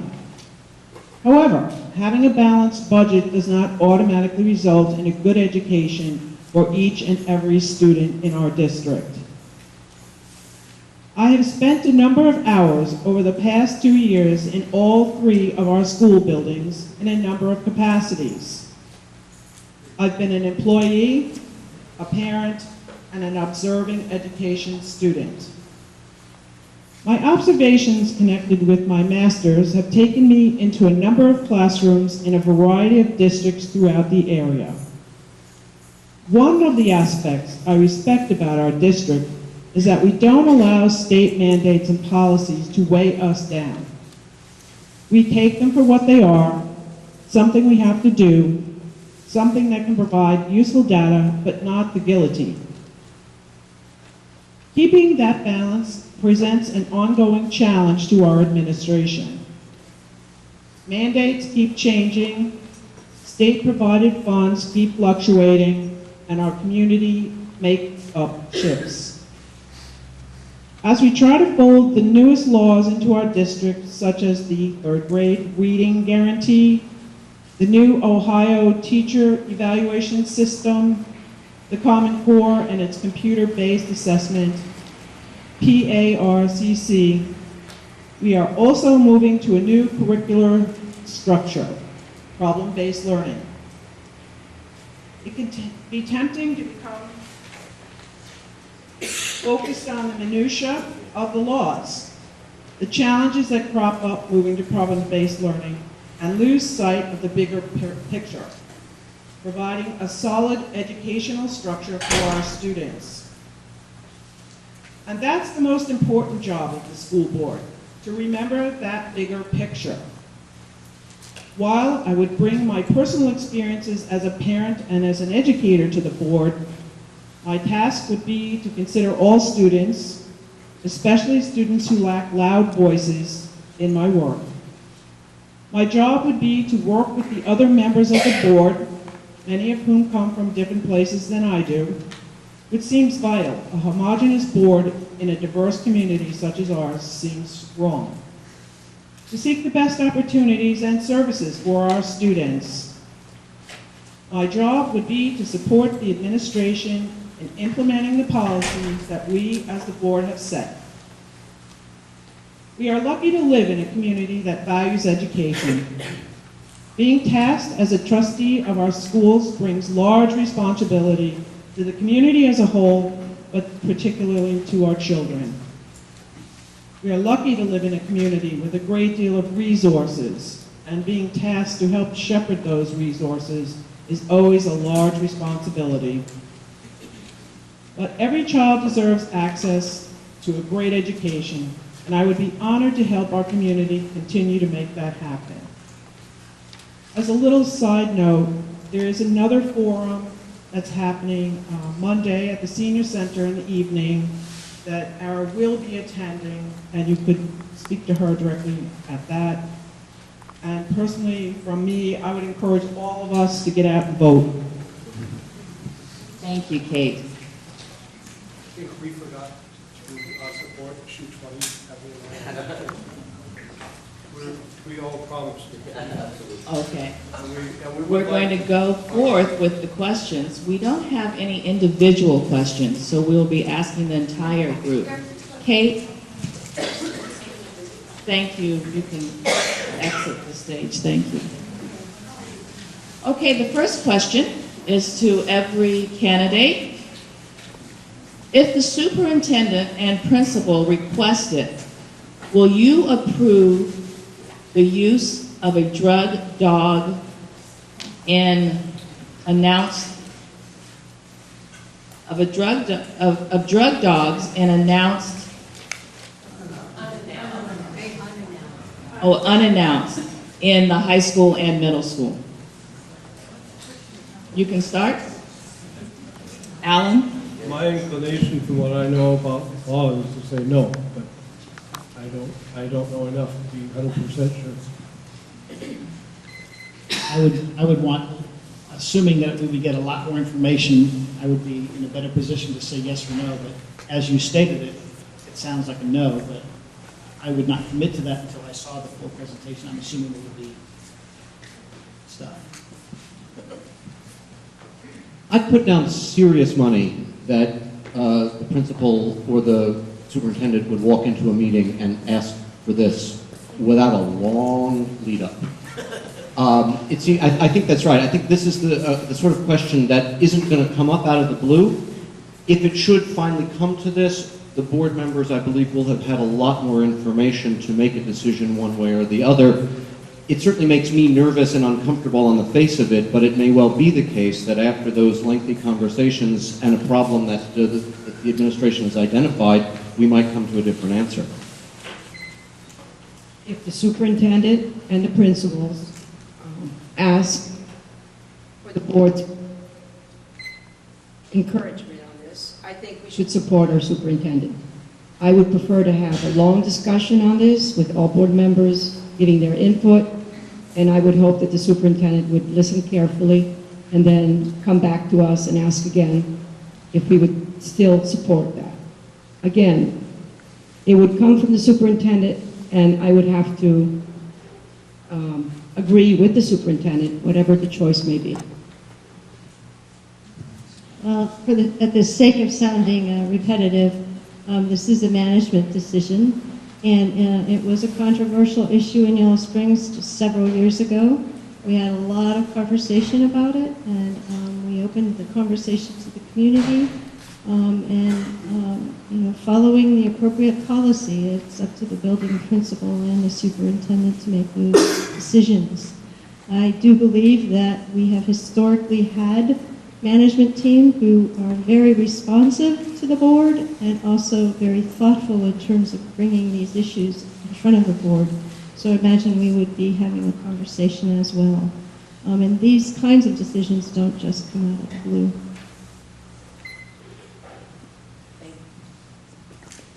Thank you.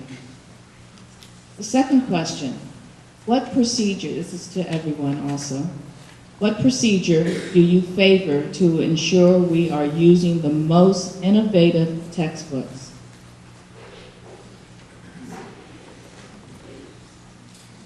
Well, you got the microphone, I think. What procedure, was that the question? What procedure do you favor to ensure we are using the most innovative textbooks? Well, the procedure would be if we had a lot of grant money coming our way and we could purchase up-to-date current resources, texts, and technology. But given that that hasn't happened yet, I believe that with project-based learning, we will be focusing more on technology. We will need to use technology in a bigger and greater way. Mario just introduced the topic of ebooks that we could share with our other adjacent school districts, where we actually devise and create the textbook with the ability to adjust it and change it as needed. And I think that textbooks are costly. They have been costly. That's why we haven't been up to date and current with them. And I think the teachers have used all the resources that they've been able to in a very, very productive way. In the last few years, we've gone away from purchasing textbooks, and we have decided that since we are going project-based learning, it would be beneficial for the teachers and the students to be more involved in educational technology. So that's the route we're taking. I don't think if money came our way, I don't think we would go into purchase of textbooks. I think we would go into technology. And I would ask for the superintendent's advice on this. From my vantage point in the history department at Ohio State, I think I can say that the textbooks that you and I grew up with and loved so well are on their way out. I suspect that when we have this conversation, 20, certainly maybe even 10 years from now, we're not going to really be talking about textbooks like we are right now.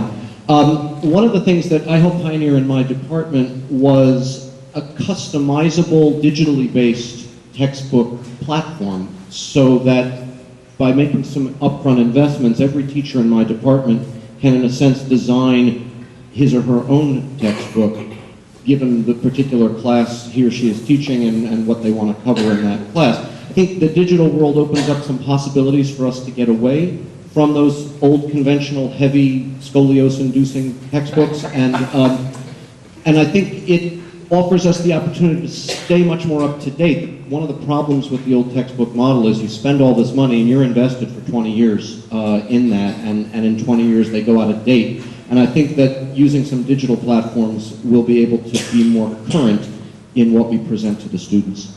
Thank you, Stephen. I agree with what's been said. I think that's a great question for Mr. Basura, and as it turns out, as Aida pointed out, he's already started the process of introducing that conversation at the board meetings.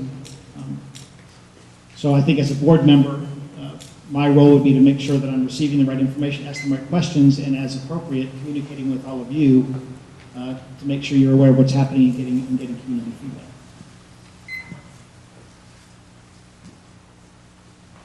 So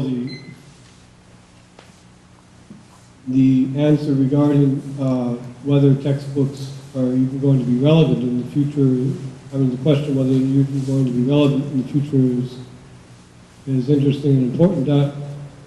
Certainly, and so I'll have to try to get to the process at some point. Certainly, they won't be in the form that they have been in the past. They will be interactive with internet and so forth, web-based. Some of the core curriculum in math really needs a structure. So I'm not sure that the structure has tended to be similar for a long time. And it's the lack of that structure which we're seeing as a problem at the university, incoming students. So I'm not convinced that the textbook is going to go all the way away, generally. The procedure, and I'm not also automatically assuming that innovative is good. I think innovation, like everything else we're talking about, it depends on what the innovation is. And the process obviously has to involve a discussion between, in the curriculum has to involve a discussion between the board and the administration, and should not leave out the teachers. So. Okay, thank you, Alan. We're going to change it up just a little bit. This next question, if you have a thought on it or an answer to it, feel free to answer it. If you don't, that's all right. If you have a thought, just raise your hand and the person will pass the mic to you. Given the latest decision by the state school board regarding cursive writing, what direction on this subject would you give our own school leadership if you are elected? What was the decision? Well, I'm just... It's no longer required. And we have no comments orally. Thank you. Does anybody else want to? Where'd you start? Okay. I'll try to give this from two perspectives. When I was a student myself, it was my biggest bane. I could not do it for the life of me. My writing was illegible unless I used what they call in German Blockschrift, just the disconnected letters. So my own personal suspicion is that it's not necessary in the education. But I don't want to underestimate the education and people with hand-eye coordination who talk about this. I do not know for sure if there's a particular use for cursive writing or not. I can certainly report that my 8th grade son's handwriting is abysmal. It may actually be worse than yours. My daughter's handwriting, on the other hand, is perfect, and neither of them had any training in this, so I don't know whether this decision is really going to be earth-moving or not. I will say this, though, and again, sort of looking back on our own educational experiences, we all had to drill in cursive writing. I didn't learn how to touch type until I was in 10th grade. My children all know how to do that already. And so it may simply be that we are moving from one venue to another, and that may be just fine. Well, my first few years was in Italy, and cursive was a mandatory. You had to have perfect writing. If you didn't pass. I don't think it's necessary. I think with the technology that we have today, I don't believe cursive writing is a necessity, really. Well, my 97-year-old mother-in-law has beautiful handwriting. It's pretty amazing, but I don't have a clue about the most recent research, and as Alan suggested about hand-eye coordination and what that might do in terms of enhancing hand-eye coordination. I would be very sad that, I wouldn't be getting handwritten letters anymore. I don't get a whole lot of them, but I would look to our management team or principals to help direct that decision. Great, thank you. I guess everyone wanted to answer the question on cursive. The next two questions are kind of close to my heart since I graduated from the Antioch School. How do you think, this is to everyone, how do you think the transition from Antioch School to Yellow Springs Schools is going for students, and how might the transition be improved? This is an issue that came up. I was on the Antioch School Board for 7 years, and this was an issue that came up frequently as parents were having to let go of the security of the Antioch School and moving into a new and somewhat foreign climate to them. I think that, overwhelmingly we hear from the teachers that the children, the students, make pretty great transition. They tend to be pretty self-reliant and self-sufficient, and I think the public school has welcomed the Antioch School students in a variety of ways, whether that's through shared participation in orchestra or the other music program, whether that's sharing in assemblies, which have happened in previous years, as well as when the middle school invites all the sixth grades in the community to come to the middle school and really have a day there to see what that's like. I think it's an important thing to address because, as I said, a lot of times the kids are ready for the move. They've been in that small little school with that group of people for a period of time, and they're ready to sort of branch out. They're developmentally ready to do that. But frequently it's the parents who really are nervous about that transition. So I think really helping the parents understand what that looks like and what that means is really important. I went to Antioch School right after I came to the United States, and for me, Antioch School was the best. Transition for me going from Antioch into the public school was very difficult. I was still having individualized learning at Antioch, and it was very difficult to transition because my English was not good enough. And so I had a hard time. But I do think my friends that followed me into the following years, they helped me out. And with that, I think the Antioch students tend to stay together, help each other out. I don't know how it is today. I think things have changed, and I've seen plenty of Antioch students going into the middle school and high school doing very well. For me, it was a special, difficult time.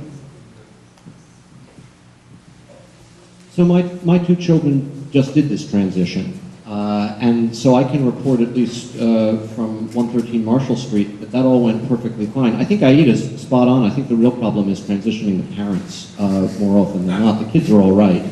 I think that, you know, the issues over the years have really boiled down to, such as they are, have really boiled down to communications. I think when the two groups of teachers get together, they interact, the students have chances to interact, it goes more smoothly. Some years that doesn't happen as well, it goes a little more, maybe a few more bumps, but by and large, when my two kids got to McKinney, they had already been on soccer teams with all of their classmates, they had already had a lot of playground time with all of those same people. It really wasn't particularly difficult for them to make that move, and I think that's great. I agree. I have no experience with Antioch, so no comment. Thank you. This next question actually dovetails to that. At least 3 of you have chosen to send your children to the Antioch school. I heard Angela and Stephen. What lessons from their time there are applicable to serving on the school board? So if Angela and Stephen, who's the third? Well, Okay, one. I think actually all 4 of us have connections. Wonderful. So if all 4 of you wish to answer, that would be great. Mrs. Rowe, do you have a soapbox? Right. No, I think for me, one of the underlying tenets here that I want to express is that I think, especially in this village, we would hold the decisions that parents make for their kids' education is sacrosanct. In fact, anytime you witness a parent proactively engaged in their children's education, that should be celebrated. And in our case, we've tried a host of different educational models, from homeschooling to the Antioch school, and much earlier on, we tried Waldorf and some of Montessori. We are choosing public school now for lots of reasons, but in terms of how those all work together, one of the benefits that we have that some communities don't is that we're small enough that kids are interacting and getting to know each other, not just in school, but through community activities.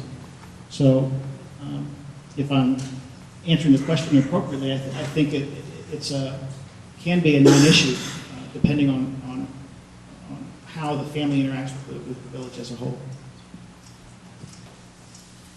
You know, when I think about what I saw at the Antioch school that might be useful as a member of the school board, the word that occurs to me is, and apologies if it sounds cliched, but the word that occurs to me is empowerment, and empowerment in 2 directions.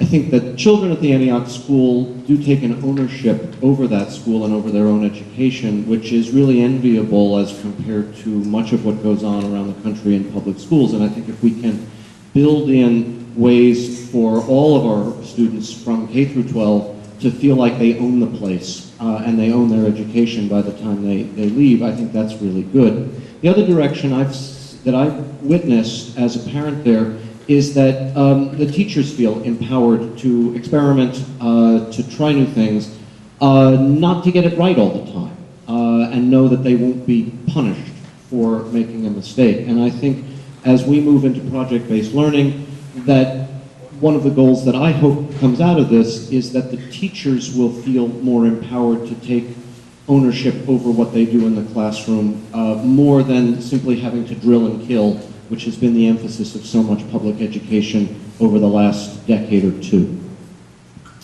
I would agree with everything Steve just said. I think parents do have a choice what their child would need. They would know what their child would need more than anyone else. So if it's a private school initially or a public school later, it really doesn't make any difference to me. But the empowerment is very powerful at Antioch. And you can see it in the children and in the teachers. And I'm hoping that this spills over with project-based learning here in Yellow Springs Public Schools.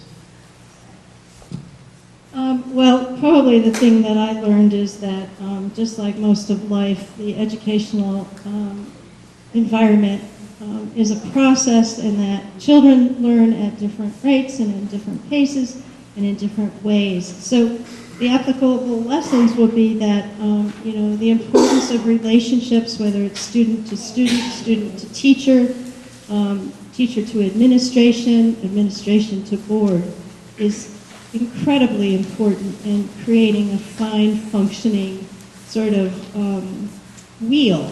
And that when we are all interconnected and when students, children feel that, I think that they are able to thrive in a way that really, really helps them with their education and their inner resourcefulness and the opportunities that are handed to them.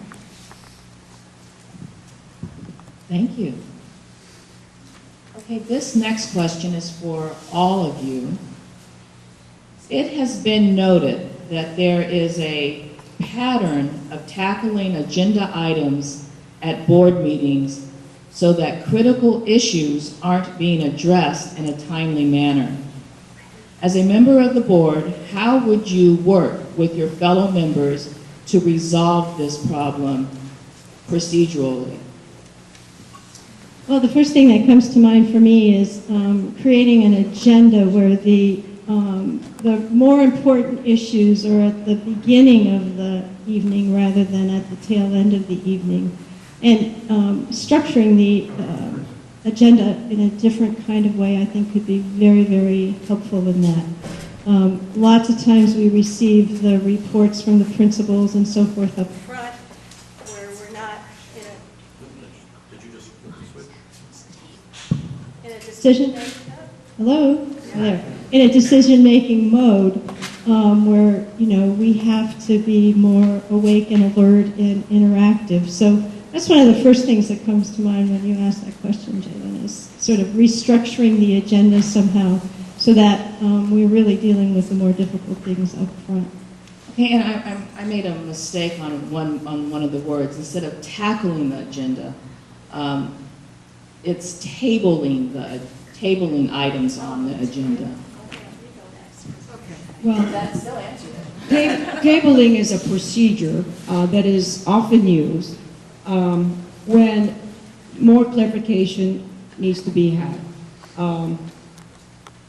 You have to have a majority of the vote indicating that the item is tabled. If you don't have the majority of the vote, then it's not tabled. Usually a tabled item is because more information is needed and more discussion needs to happen. That's the only time you would table an item. I think when you think about the rhythm of the school year, it's both very predictable, but it's also relentless. And I think as a board, we know exactly what's going to come down the pike when. And we can therefore plan to make sure that the business that needs to get done, when it gets done, does in fact get done.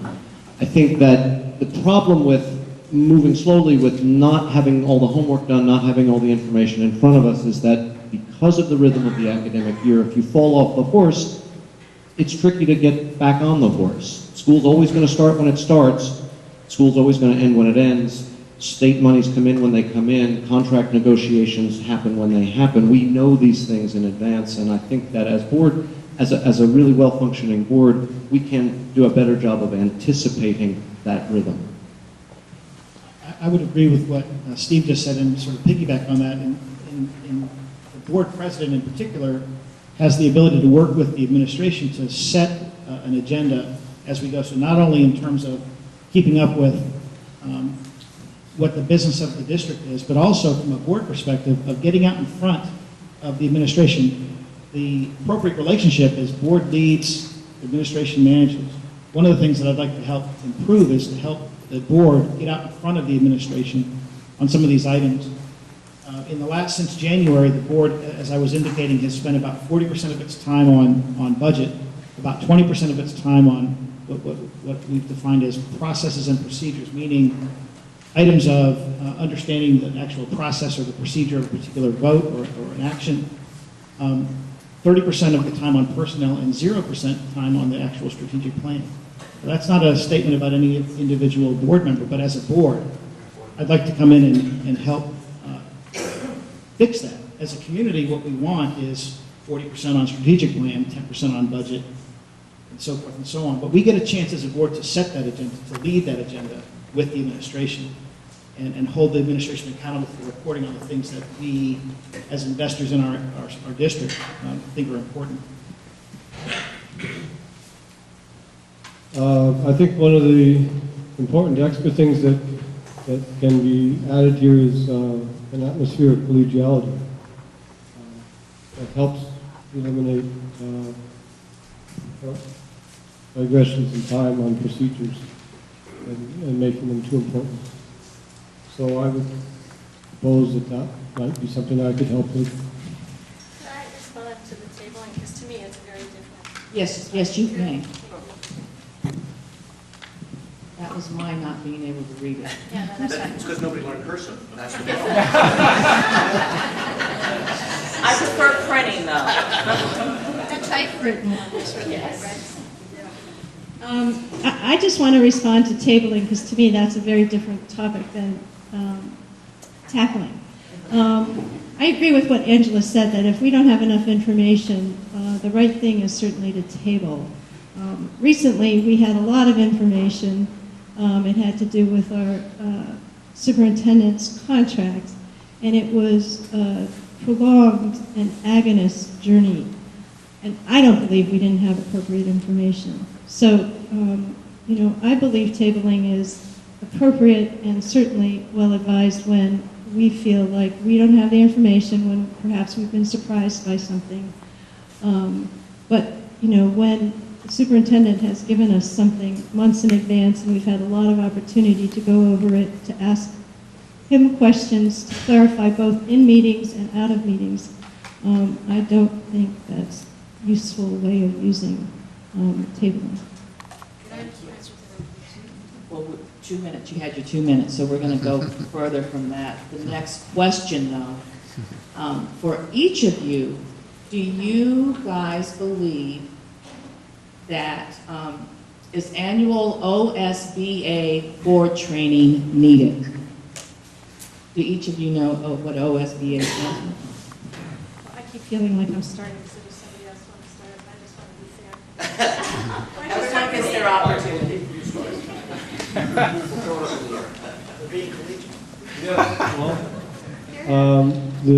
From what I can observe of what's been going on, from not being on the board and not being closely connected with it, and listening to the debates, I believe that the answer is yes.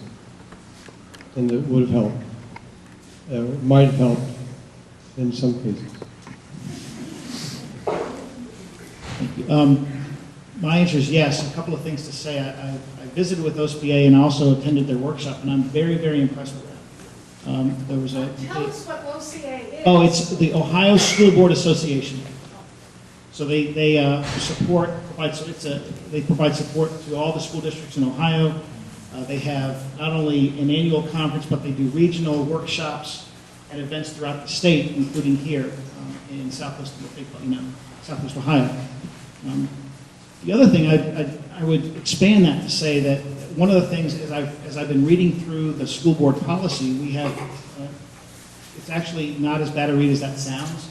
So if anybody's interested, it actually reads quite well. It's very short. So I would expand that to say that we need, for the school board, measurements for us to track if we're getting off track. So self-assessments, as Aida mentioned. I'd also like to see us require OSBA training, but also make sure that whoever we send, whoever's participating, reports back to us as a full board, so we're all getting the benefit of that. Yeah, I'm a great believer in expertise, and I think as a school board member, the place to go for expertise is the Ohio School Board Association, so I certainly think that this should be a requirement for board members. I do think there are, as several others have suggested, there are other ways that we can make sure to incorporate those best practices into the way the board is run, but certainly OSBA is a tremendous resource, and we're lucky to have it. Yes, I would agree. The more we work with OSBA, the better the board will be. I have attended regional conferences, and the newly elected board members always have workshops to go to, and all of that information is sent out by OSBA as soon as the election is over. There's quite a lot of workshops actually available, and they are costly, but I was able to attend quite a few of them. Just recently, we had the Southwestern Regional Conference, which I attended. So I do think it's really important that we keep in mind that OSBA is always there to help. As someone who's attended many of the OSBA annual conferences, which are always at the beginning of November, I've found them exceedingly helpful in terms of clarifying the role of a board, certainly in terms of being resourceful in helping us kind of get direction when we need it. I've had ongoing success and collaboration with the attorneys at the board when that was necessary. They're extremely helpful. Conferences can, you have to pick and choose wisely. Some of the breakout sessions are invaluable and some of them are just kind of so-so. But if nothing else, they teach and practice really, really good, I think, boardmanship and leadership.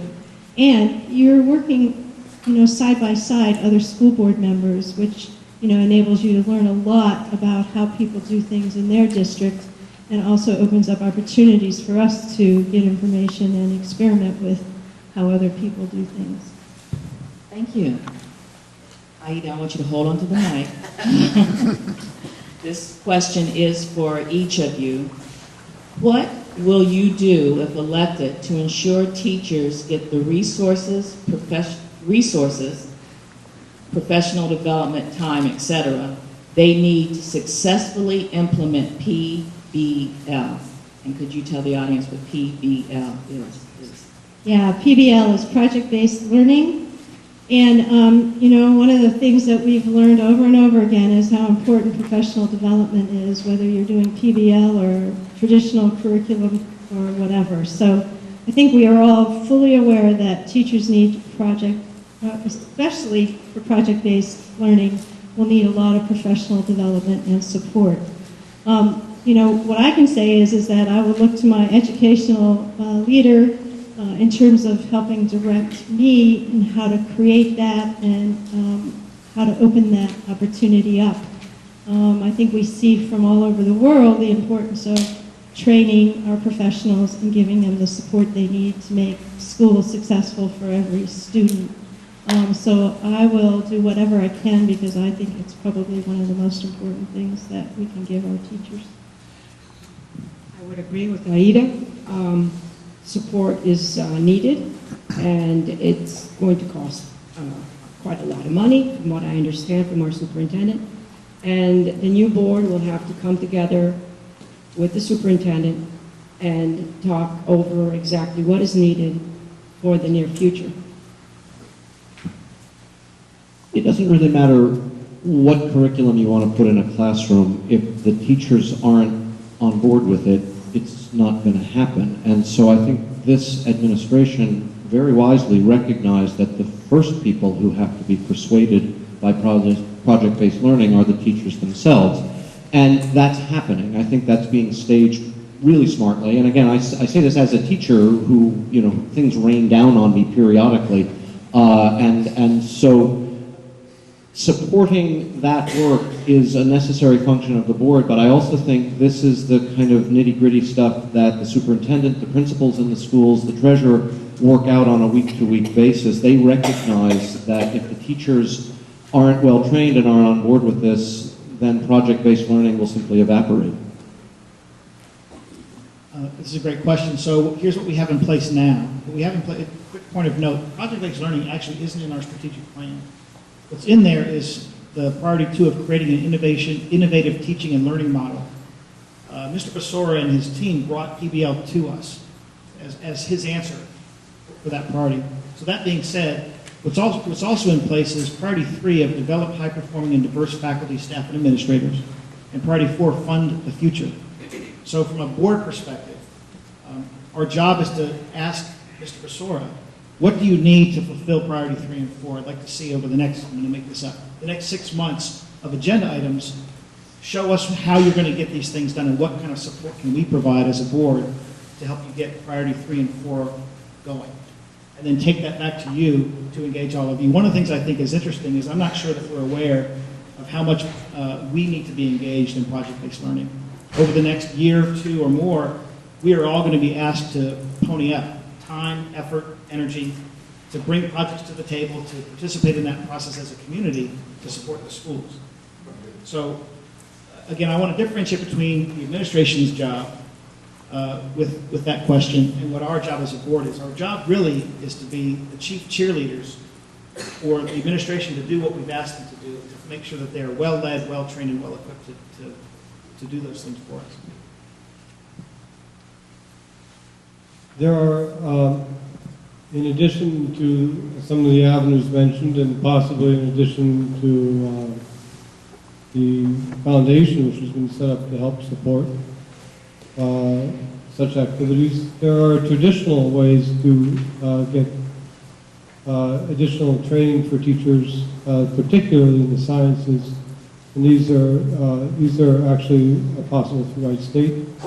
They have various summer programs. They do cost, and I don't know what the cost is, but I know that various teachers in the village have used these programs at Wright State and have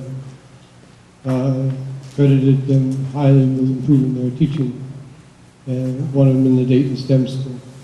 So Bill Slattery is also one of the people in the village, one of the faculty members involved in the geology summer training, geology science education. Okay, so the connections could be exploited that already exist here. Okay, thank you. Alan, you can hang on to that mic.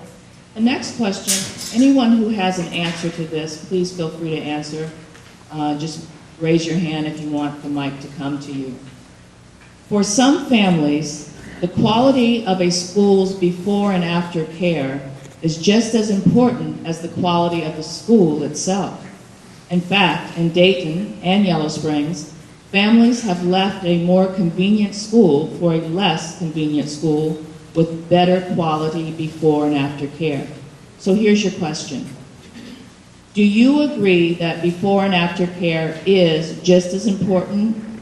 And if so, what efforts will you make to improve the quality of before and after care in Yellow Springs?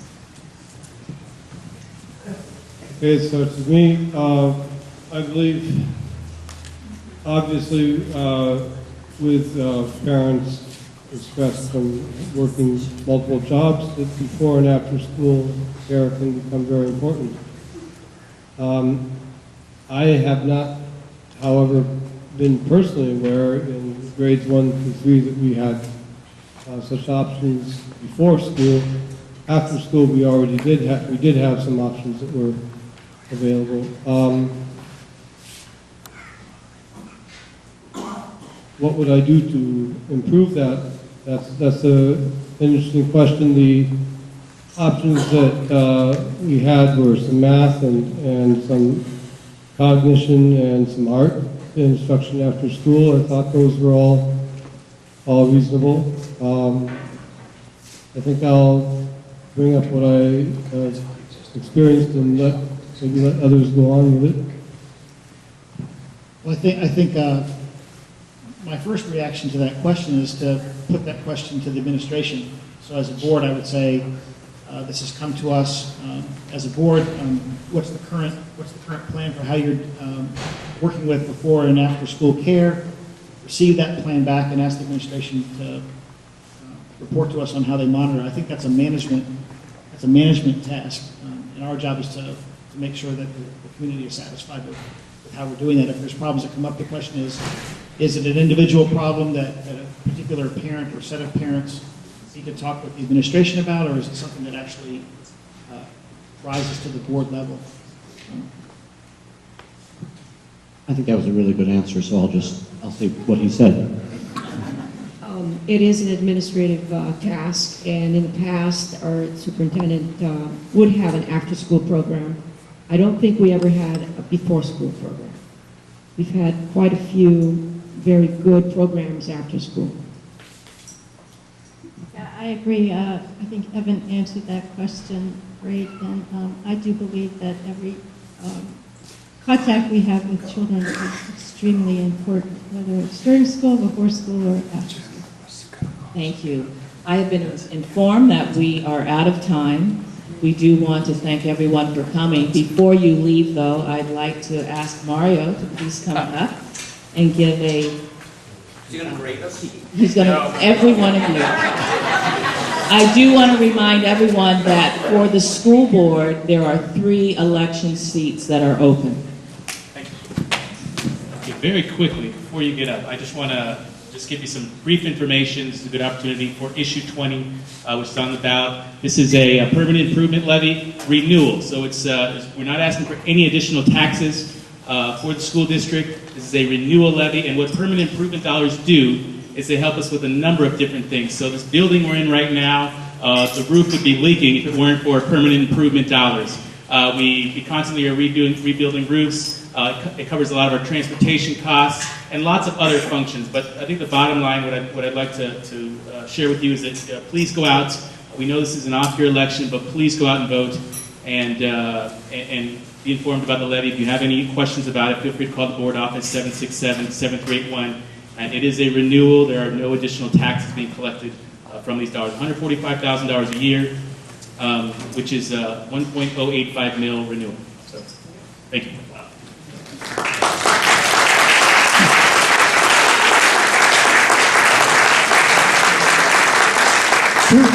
Two things. Come back tomorrow. We have another meeting tomorrow. I want the room filled. And second, please take your chairs to the back.